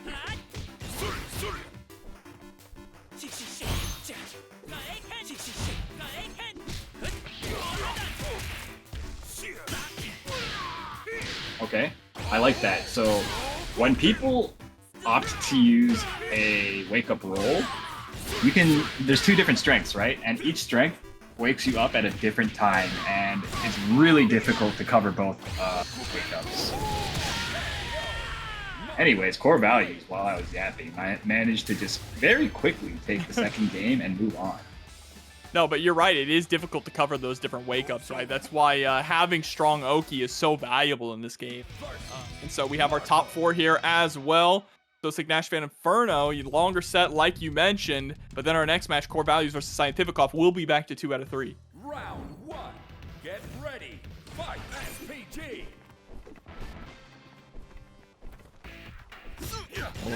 Nash already starting off very patient here. Ferno coming in with the Marco instead of the Salvatore. I mean, makes sense in this matchup. Oh yeah.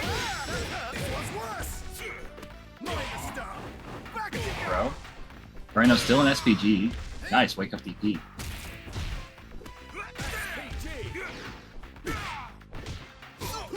This times the overhead a little bit.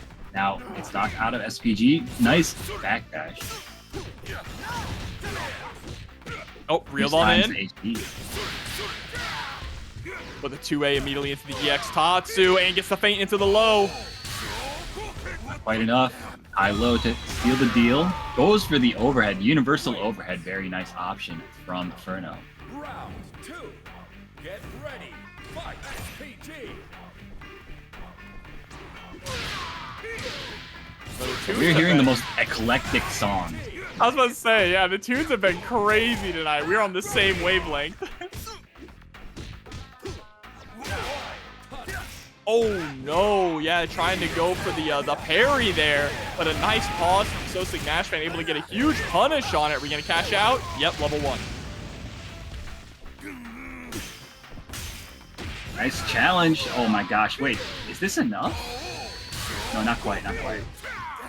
Yeah, level 2 wouldn't have been enough either, but he is gonna be able to block the super. No, that is not.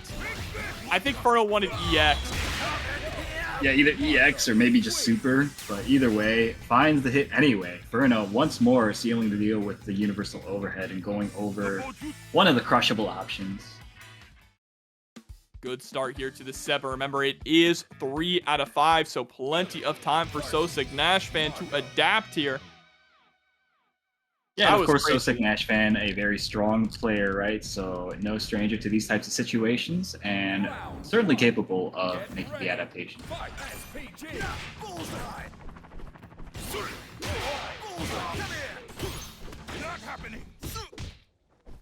Not happening.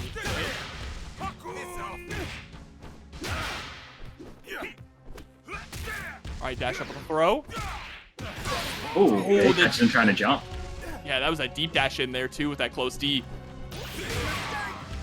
Just getting started. The guard cancel DP. Not enough to push out of SPG though, unfortunately. So Revlo is still a factor. Not anymore. Ferno likes to go for the throw after, like, you know, like the offensive sequence gets blocked a little bit, and I feel like if SoSickNASHFAN starts getting a read on those and starts short hopping them, things can get really hairy really quick. Things getting hairy here for SoSickNASHFAN though. Ferno on the verge of going up 2-0 here in this set.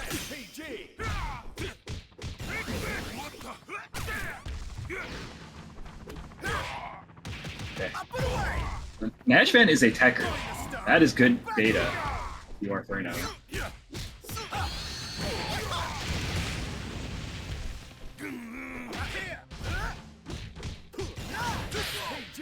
Oh, there we go. That's a nice challenge. Marco actually does have some really good answers there to the poke. SoSickNASHFAN finally starting to find an answer of his own, Aru. That is true, man. I was just going to say, I mean, really, once he starts putting on the offense, things are looking a little bit different, as they do in fighting games, especially modern ones, where offense is so heavily different. Okay, nice.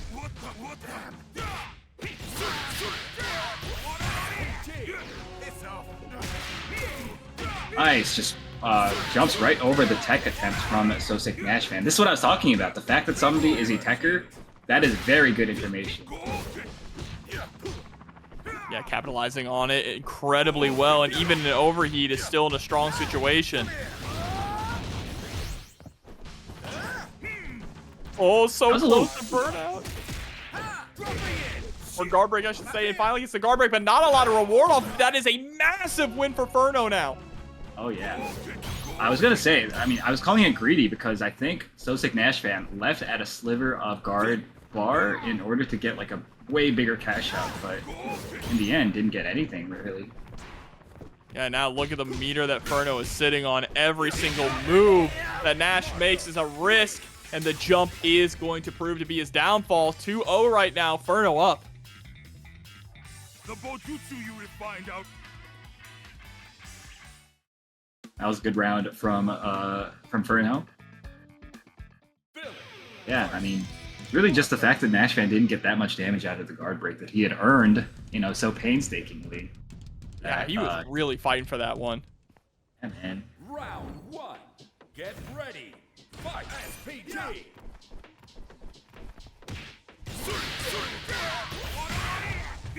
It's up. SPG. Nice mix-ups. Great challenge, though, from SoSickNASHFAN. He runs right into the red blow, man.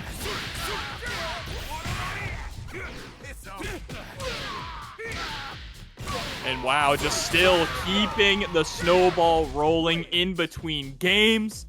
Ferno seems to have the download on lock. Ferno now 1 round away from moving on into the grand finals on the winner's side.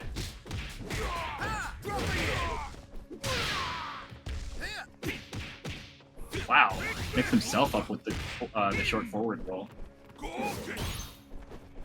Now after that sequence, just creating space and jump scare EX Tatsu, the true neutral skip. Wow, that was kind of a little bit crazy from Ferno. A big read, pressed on the plus frames there. Oh, yep, and finally starting to go for a little bit of the set play that Billy has, but that'll do it. Unless pretty sure Ferno could have killed. Yeah, if he did level 2 or just extended the combo a little bit more, he would have been able to secure the kill, but kind of threw that one away.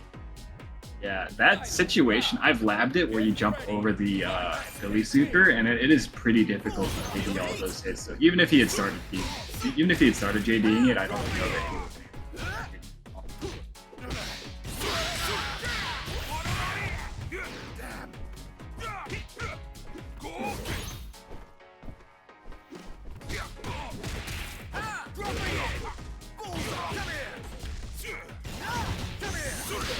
On in. Nice! And those are the great answers there that Ferno has, but that was a really expensive answer, right? Putting yourself into overheat. And now, NASHFAN just going to try and go for the guard break setup. That's it this time. That'll do it. Really well done. Finally able to get a point. Dude, like, I don't want to complain too much, but I feel like it is so strange that it's both so expensive to guard cancel and that it also scales so heavily. You know, I've been saying it since beta 1, man. This doesn't feel right. It is really expensive to go for it. And you don't realize how expensive it is, right? Because you're just worried about getting the guard cancel to try and get the opponent off of you, but it sneaks up on you, and I think it snuck up on Ferno there. Oh, yeah. Round 1. Get ready. Fight SPT.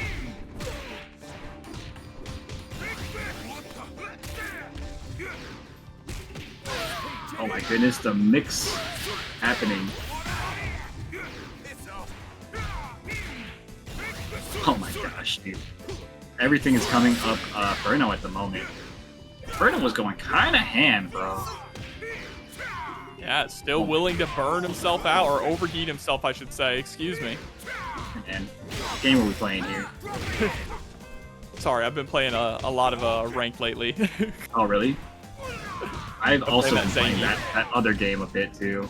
Let's play sometime, bro. We should. All right, now it's about this game here. Oh yeah. And the 2A, yep, just finding the gap there. Slight delay on the 2A. Inferno is once again sitting here at set point. Anti-air.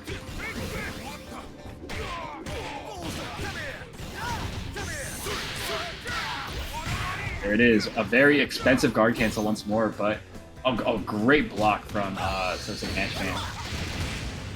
And now Ferno's at 88% on the rev gauge. Yep, look at that. SoSickNASHFAN going for the overheat setup and gets it. There's the super, and now dangerous position. Trying to bait out a DP there, but no dice. This is almost checkmate right here for Ferno. Final round. Get ready. Fight SPT. Ferno does have 2 bars to work with going into this final round. Tried to dash in there after the far C ended up getting caught.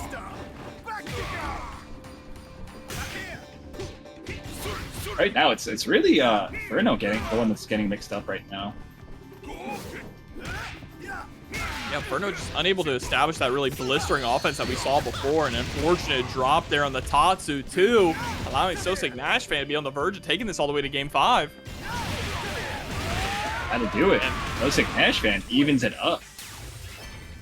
And again, a lot of it from just slowing things down. I mean, tempo and pace of a match is so important in this game because it is really easy against a character like Marco to get snowballed, right? So being able to slow things down like that is so valuable. Looking like we're going to get a Salvatore pick. Oh, no. Just stuck with the Marco. All right. I guess thought better of it. Oh, no. Just went for the color change. Who's that supposed to be? Is that... That's not Goku Black, is it? Hold on. I just saw the pink hair. It's round 1. It is Goku Black. It absolutely is.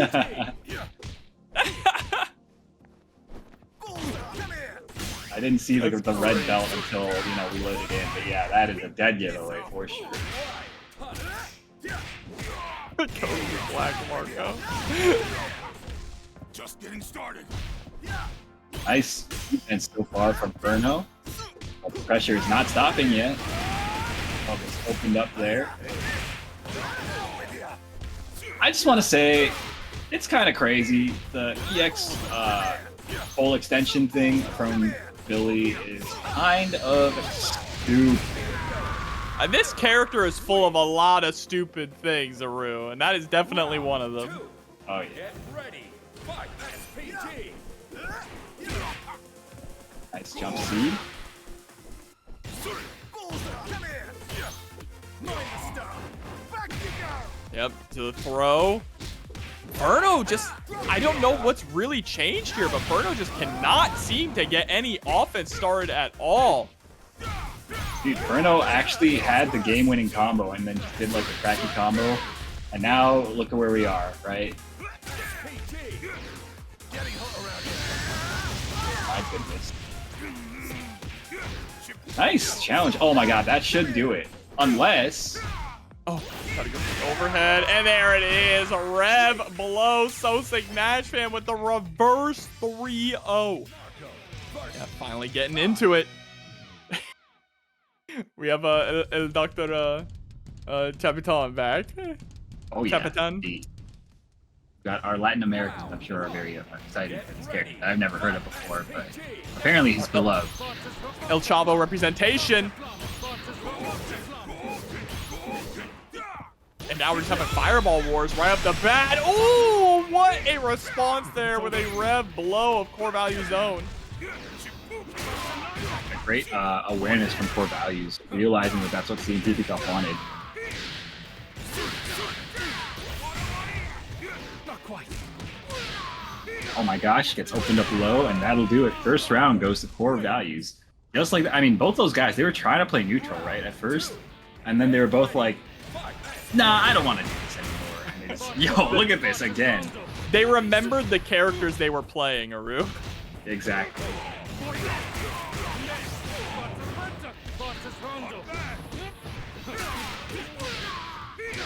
Into the DP.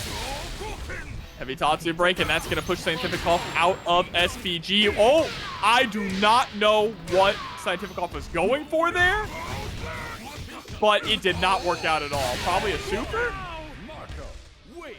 CoreValues taking the first game just like that. Nice and easy. That was a wild misclick. That was brutal. Actually ended up costing him game one. Highly unfortunate, but you know, it's the breaks, man. In this game especially, when you're like wiggling around your stick all crazy to try to find like the JDs and stuff, you can get a lot of really funky hits. Get ready. Fight. SPG. Not quite. Yo, they're playing the post-match song from Mark of the Wolves right now. That's tight. Oh no, didn't quite get it meaty enough there on the overhead to actually connect the 2C. Good try though from CoreValues. That's why the 2A version is a lot safer, because it will always connect no matter when you hit that overhead. This setup is so annoying. The one where like he sets the orb behind you and then does a block string that puts you into the orb, it blows up and he gets another string. That is just the worst. And there it is again. Nice trying to DP out of it, but CientifiKOF was ready, able to secure a round. It really does feel like he has the stream up, and he heard me complaining about that, and he was like, "Yo, this guy's also probably feeling that way. He's about to DP." I got something.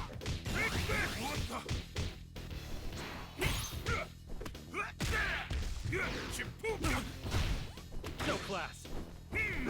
No class. You think it's so you will submit.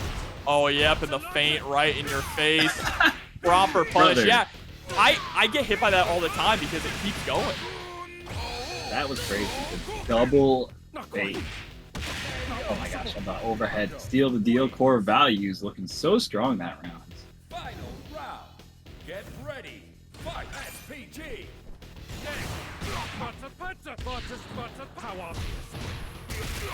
Can we just talk about how dog-ass this guy's English voice acting is? The fact that you can't understand a word that he's saying when he does any of his moves.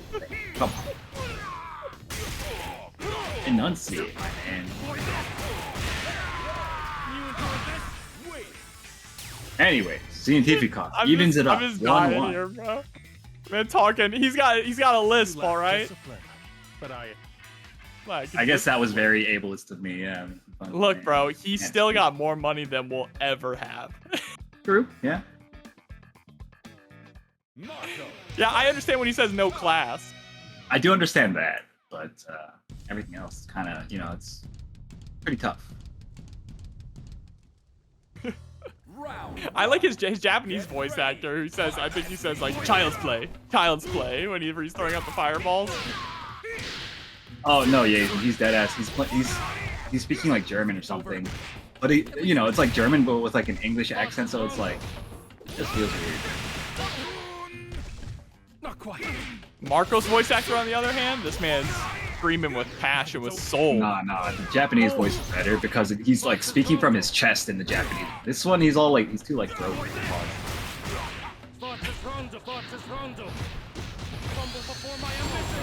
Crumble before my ambition. That is gonna put CoreValues into overheat. Nice, hits the air to air. Boy, this. Not enough. He doesn't have the bar to seal the deal, but I mean, CoreValues, this is a very losing situation for him. Oh my gosh.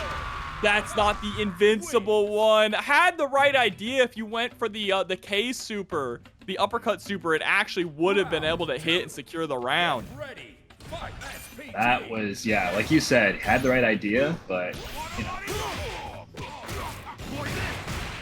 them's the breaks. That's kind of, I guess that's the danger of having such a strong super, that, like a strong utility super, because like you default to it all the time. So you're not ready to use it in those situations. At least make it.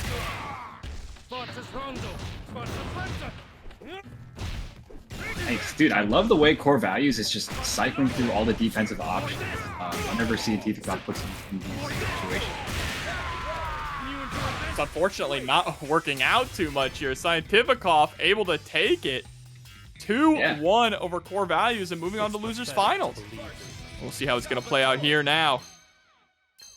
Biggest thing here is going to be that Sundari Cat came through with $5 into the match Rio. That's the biggest thing right now. Thank you so much for the support. But the biggest thing coming up in this match is going to be the fact that the cross-up JC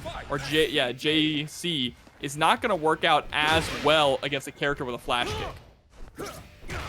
No doubt, but does still have to be a holding down charge for that, which does potentially open him up for stuff like this. He's got a lot of different overheads, and he can obviously threaten with like just like dash up throws as well. So, oh, punish on hit. Oh, drops the combo though. You think it's over? Oh, actually takes the corner there into the universal overhead, and the stomp is going to be enough to chip out. It felt like CientifiKOF was kind of like deer in the headlights that round. Kind of just like trying to get the download on Ferno, and things are just a little bit, like, things were moving a little too fast for him to keep up.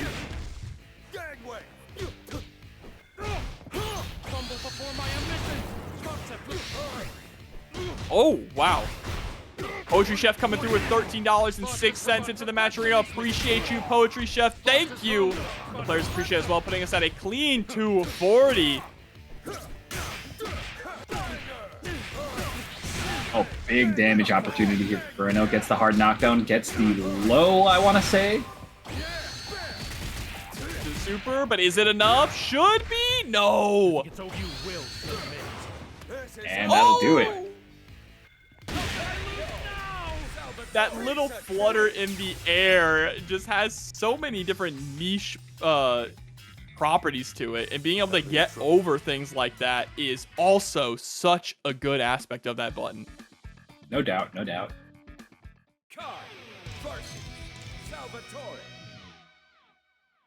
Like we're going right back into it. CientifiKOF. He has the answers here. Round one. Get ready.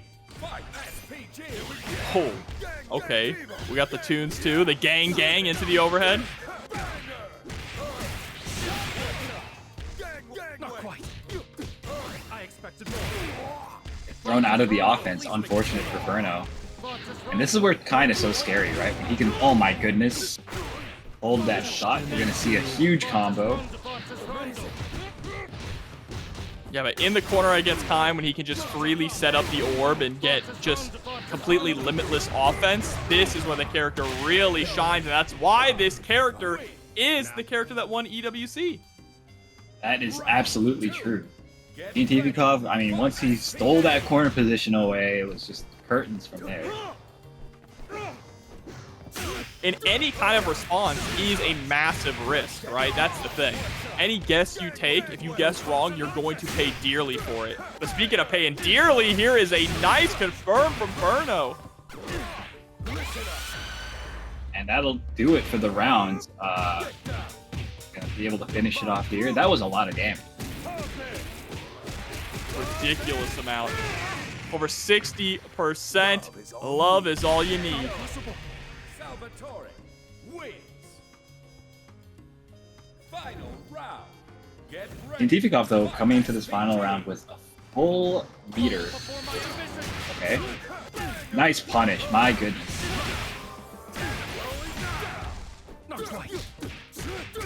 Oh, the empty low. I think it's over.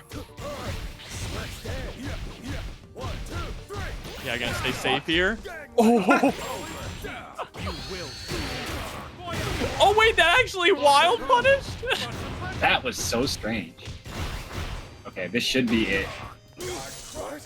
There it is. Yeah, but still needs one more touch here, right? So needs to go for a good setup in the corner. Nice Great block lead. from Ferno. And a beautiful challenge with the down A's. That's a perfect timing catching CientifiKOF. Ferno up 2-0 now. Of course, first to 3. Well done. Incredible here from Ferno. Ferno really wants that run back. Just one game away from getting that run back. Unfortunately, we're not going to see the Salvatore on the run back. But what do I mean, unfortunately? We're going to get Marco Rodriguez. Yeah, both the characters are honestly kind of a treat to see these days. It feels like there aren't as many people repping the Marco as there were like right after Combo Breaker when Goichi won that. Oh, he definitely got popular right after that. Oh yeah, every character, every player online was playing Marco.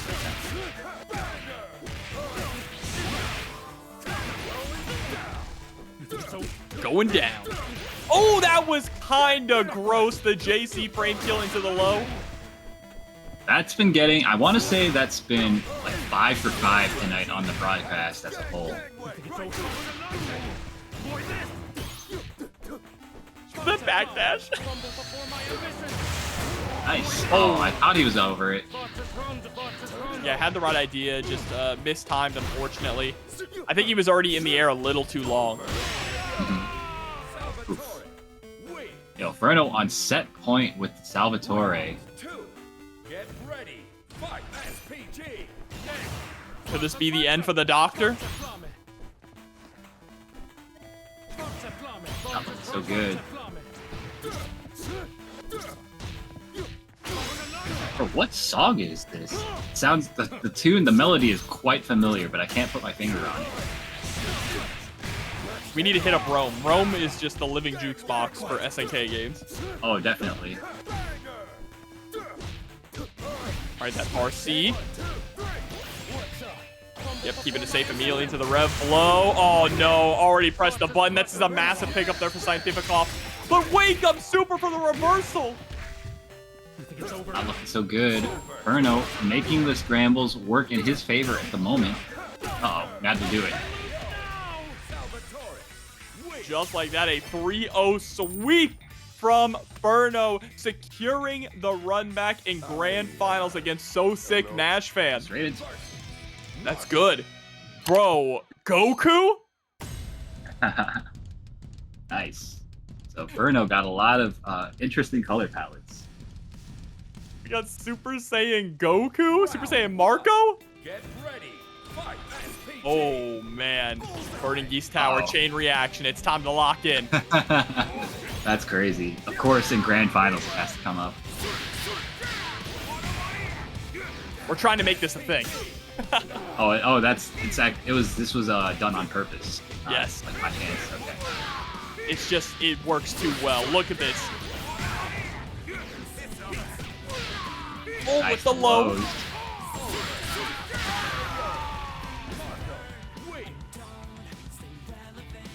Round 1 goes to Ferno just like that. I mean, it's just, what else can you say about it? That was just a Marco round. Sometimes you just don't guess right on your wake up and you die. Oh, sometimes you just dash into the rev blow as well. Overhead's gonna connect into the knockdown. SPG is so important for this character too, right? He gets a lot of reward from the EX Tatsu into the air rev blow. Nice back crash, and that should be the round. Yep, level 2, just cash it out.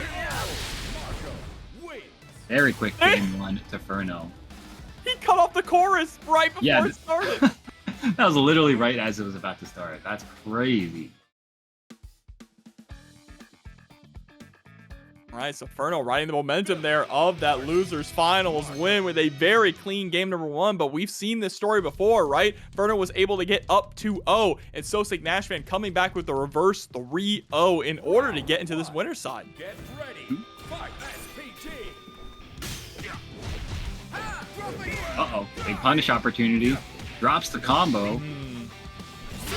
Both these guys dropping stuff. Into the low. Extending it to take NASHFAN out of SPG. That's actually really key. It means your offense is definitely a lot stronger. Oh. Just backdash 4 times into EX Tatsu. That's some stuff that definitely like frustrates and tilts your opponent, which, you know, that's you know, having those types of options is very strong.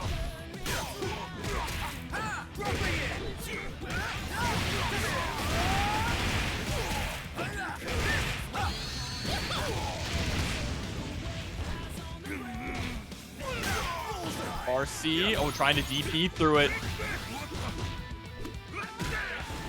NASHFAN still with a lot of life here. About to build up a bar, so has the opportunity to go for a reversal super if he desires. Oh my goodness. Drops it. Drop. Should be dead here, I think. Yeah, you need to kill. You need to kill with the super. And it does. Again, off of a drop there from Ferno, right? That was Ferno's round to win. It really was, yeah. It's interesting to me that Ferno is like, you know, such like obviously a very strong player, but like these combos, these aren't terribly difficult combos in my opinion. I think has his work cut out for him in training. I mean, in a, you know, a high stress situation here, even the best players can drop some simpler combos. Tries to go for a bit of a reset there after the standing B. Definitely.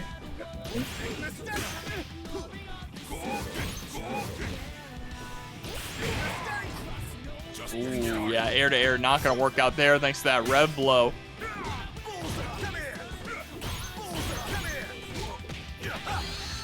Nice. Catches him with the lows on the plus frames.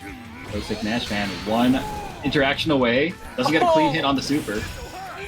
That did pitiful damage. Peanuts for damage, but there's the DP to challenge. Oh my goodness. Okay. Great movement from both these guys. Disengaging SoSickNASHFAN. Not making any unnecessary movements at the moment. Nice. Catches him on the board. No reason to do anything except play reactive there, right? Definitely.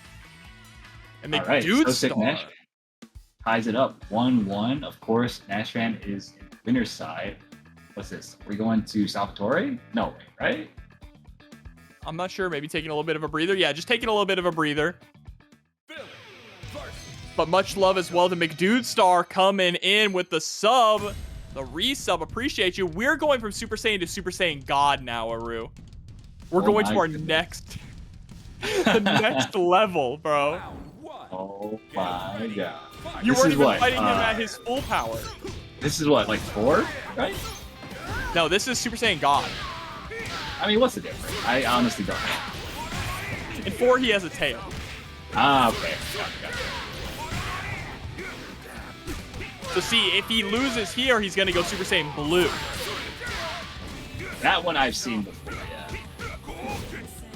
He is just kind of going crazy right now. Wait a minute. Big opportunity for SoSickNASHFAN here. Has to play around the reversals, but certainly doable. Never mind. Yeah.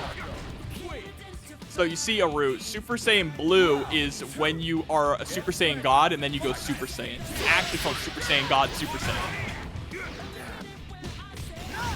I recognize some of those words. Oh, but there's the wake up DP. Oh, Able so to that block means Super? that means you Super Saiyan from this form and then you turn blue, right? Is that Yes. I'm following correctly? Okay, gotcha. Yes, because Super Saiyan God is a base form. Oh, okay. Now, okay, It's where- I am following. It's just tapping into God Ki. Okay. And we're getting some godlike plays here from Ferno, now up 2-1. 2-1 indeed, on the verge of a bracket reset here, but SoSickNASHFAN, if he's got anything to say about it, it's not gonna make it easy. No, I mean, was able to Yo, make that NASHFAN, reverse I Rio need NASHFAN to win this game so that we see Ferno go back out, you know, and then switch color palettes, and then I suspect that he has a little something for us waiting. Gotta see the blue. That was a good hyper defense, but no cancel on it, unfortunately. The top two would have actually punished if we got the cancel.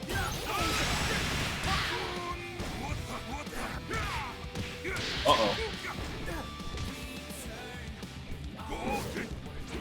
I like that he didn't use the Rev Tatsu there because he was about to overheat. Now Ferno basically is set for the rest of the round, Rev meter-wise. A great decision making, I think, from him so far. Oh no, hold up. Yeah, but NASHFAN is not going to spend super here, right? Unless we can guarantee... Okay, never mind. I thought we weren't going to spend super unless we could guarantee a kill, but getting the knockdown... The parry, Aru! That was such a smart option from Ferno.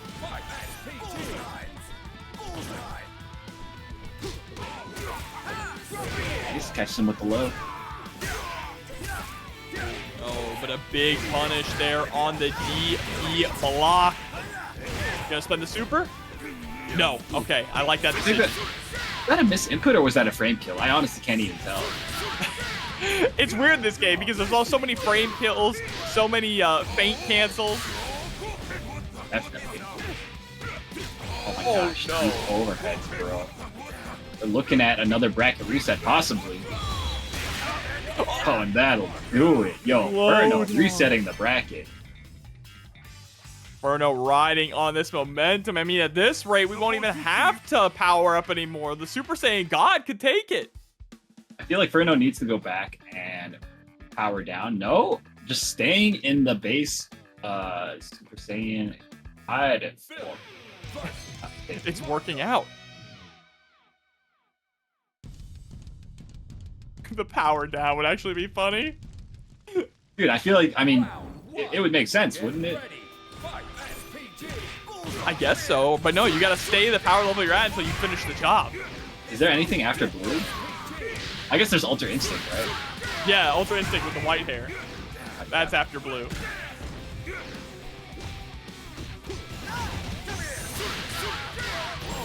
Has there been anything more broken than Ultra Instinct yet? There's there's things on par with Ultra Instinct. So Goku has Ultra Instinct, Vegeta has Ultra Ego, and Gohan has Beast Mode.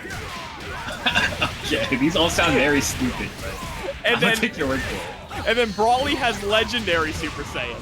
So Oh my god. they're all different transformations. Ferno, though, looking pretty strong at the moment. Oh yeah, how can I forget Orange Piccolo? But yes, you're right. Ferno Orange looking Piccolo. incredibly strong.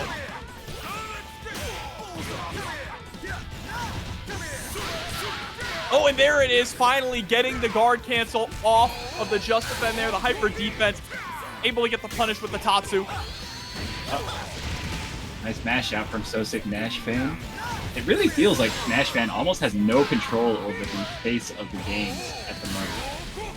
No, and the longer it goes on, the more Ferno is getting comfortable with these guard cancels as well, meaning that NASHFAN's offense and pokes are just getting punished more. Word? That was kind of nutty, but it worked out for SoSickNASHFAN. Yeah, I was just trying to bank on the chip damage there, but actually caught Ferno trying to dash forward. Oh, you know what? That makes sense. Because if he had guarded that, he probably would have gotten guard broken, right? Well, he was also just nearly dead too, right? And an overheat.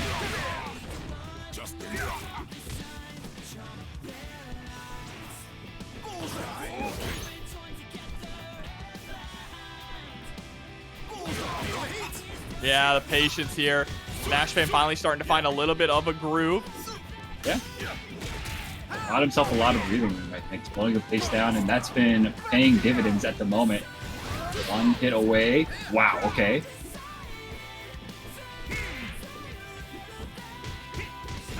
Trying to go for a cross. Some of the button kid didn't come out fast enough.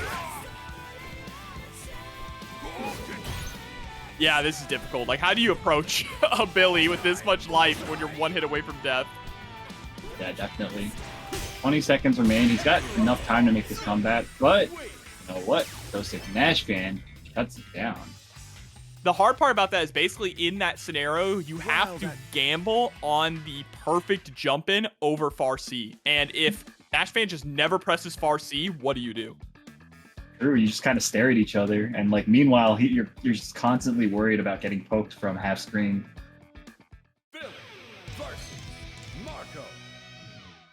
Uh-oh, there it is. We've got Super Saiyan God at Super Saiyan.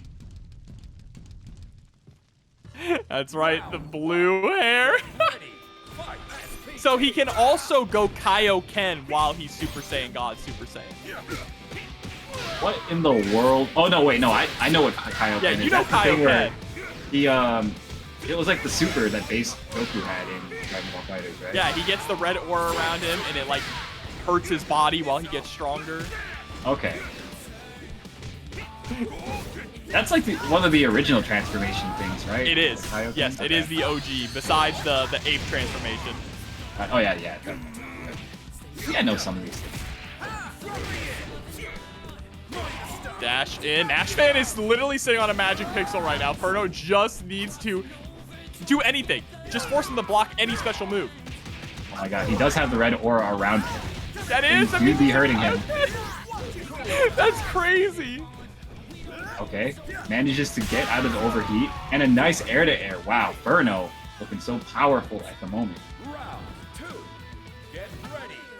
Pressing situation. Now going straight into the next round. Ferno is about to have, there it is, full meter, ready to cash it out. Too early on the overhead, though, allowing SnashFan to escape. Yo, beautiful anti-air from SoSickNASHFAN, and a great spacing.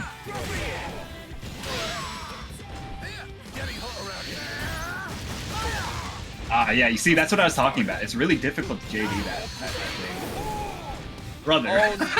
The most expensive DP ever, actually. It's so great. Like, Ferno knows that that's going to happen because he's done it before in this very same set. But you know what? He just does it anyway because that's just how the vibes, that's where the vibes are taking it.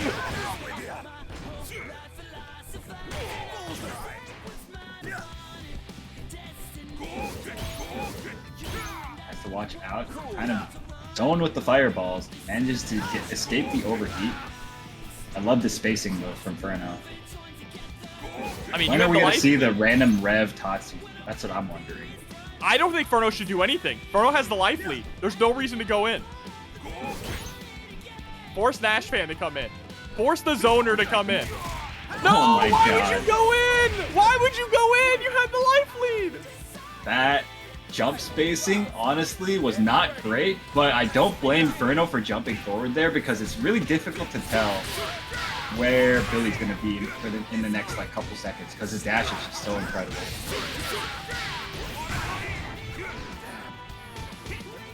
Okay, into nothing, trying to bait out the reversal super.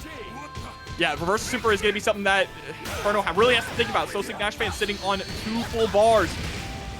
Nice conversion from SoSickNASHFAN. Gets Ferno out of the ever-important Marco SPG. Uh-oh. And that should be the round. With the raid as Ferno does get the round, Aru. Tying things up 1-1 here in our Grand Finals reset. like the transformation was a success for now, at least. I don't know what the power-up is after this. So Yeah. I Oh, mean, it'd be you Ultra said it's Ultra Instinct, right? Yeah. yeah. So Ultra Instinct is white hair, right? Yeah. You know that one, or the silver Uh-huh. hair. Ultra Ego is purple hair. Legendary Super Saiyan is green hair, Okay. and then Beast Mode is also silver hair. Okay. So Goku Black, does he have any transformations, or is he Yes. just... So he is a technically Super Saiyan God Super Saiyan, but for some reason he has purple hair instead of blue hair because he's going Super Saiyan with God Ki. And it's called Super Saiyan Rose. Okay.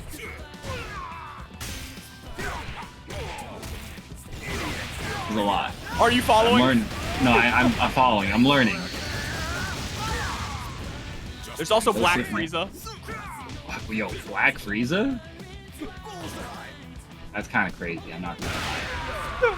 Yo, There's the anti-air anti-air. from SoSickNASHFAN, able to secure the round. Beautifully done. Ferno's gonna need to figure something out. He needs to get that offense going. Needs to take control of the pace like he has been the past couple of games. Runs right into the down B. Oh, and there it is, that EX Tatsu. We haven't been seeing too much of the EX Tatsu, but putting yourself into overheat with the guard cancel. I feel like he should. Oh wait, no, he didn't have 2 bars. I thought he did.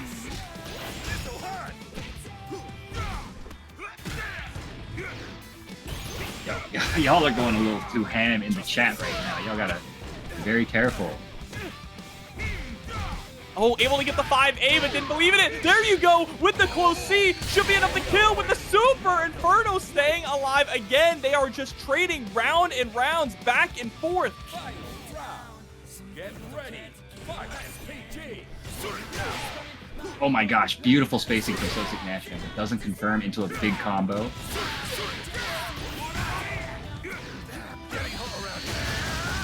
Okay. Oh, it's hit by the stand C. Unfortunate. Right, NASHFAN. It's all momentum favoring him at the moment. Oh no. Oh, wow. Overextending on the jump there. It's been Gotta such a say, long some of- set. Yeah. No, I was just gonna say that some of Ferno's jumps have been a little bit misspaced, and it's like you were about to say, is the fact that both these guys, I'm sure, are very exhausted. Yeah, it's such a long set, a long tournament as well, and as the set keeps going on, you're starting to see a little bit more cracks forming, right, in their offense, but SoSickNASHFAN is the one who's able to take advantage. In the meantime, they're 1 game away from closing out this tournament. Absolutely.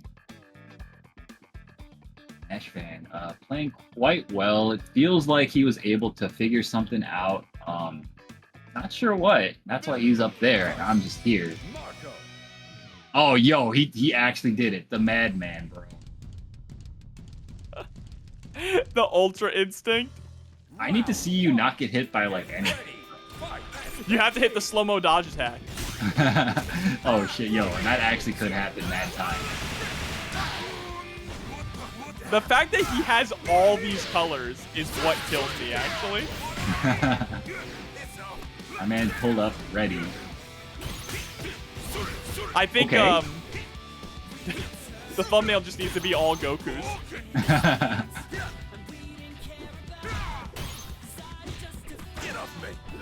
Nice tech from Right. SoSickNASHFAN. Can we escape from the corner here? Oh no, Reblo is gonna get thrown. Very nice hit from Nash, but it does hit the second time. Honestly, that's still fine for Ferno.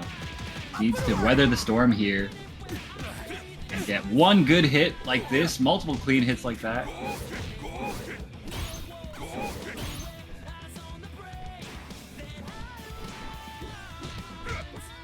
Nice. Both these guys just trying to play out at that neutral. Ferno trying to buy himself some time for this type of thing. Waiting for the jump in. Ferno now trying to take this all the way to the final game of the tournament. It has the meter to do it, right? Sitting on 2 bars of super here. No doubt. All you need I to like do the is- way the pace that he's playing at is pretty nice. I think the way that he's choosing to approach this matchup, I think, is paying off. This is unfortunate, though, getting put out of SPG. We've mentioned it before, but SPG is such a key thing for Marco. Nice little reset there. Yo, both these guys are playing really fast now. They're getting up into this close range matchup. Brother. Level 2? Yeah. Yeah, it doesn't do a whole lot of damage. Level 1 is definitely the better bang for your buck. Ferno's definitely, like, in the zone right now, bro. Like, I don't think that was a decision made from the brain. It was definitely a decision made by the heart. Oh, and he's showing a lot of heart here, Aru, because he's taking it all the way to a Game 5. The Ultra Instinct Marco Rodriguez is one game away from doing it. This has been quite the set, man. I mean, both the adaptations from both these guys, the fact that Ferno has switched to playing, for the most part, playing full screen against the Billy, and only playing up close when he's at an advantage. I think that's been a very good switch for him. Let's see what answers NASHFAN has.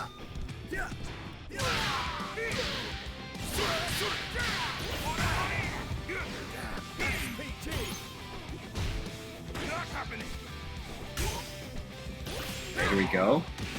Nice throw from SoSickNASHFAN, beating the Rev Blow.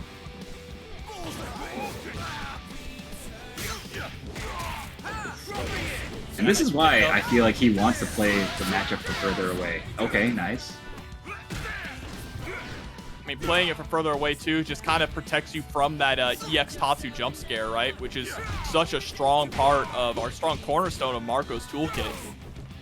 Uh-huh. Yo, Ferno now on tournament points after some very scrappy play. Just in the zone here. Wow, the air-to-air JA, and there it is. Jump scare Tatsu with the hard knockdown, trying to bait out the reversal super. Uh-oh. Meets him in the air. NASHFAN getting a lot of mileage out of these throws. Oh my gosh, went to the well a little bit, one too many times. Oh my god, and one touch away. Able to backdash away from the overhead. But you gotta be careful. He has the hyper defense on lock, and if he hyper defenses into a Tatsu, you might be dead.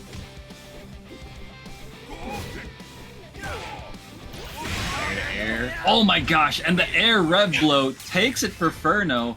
Ferno is your TampaNeverSleeps Fatal Fury number 12 champion.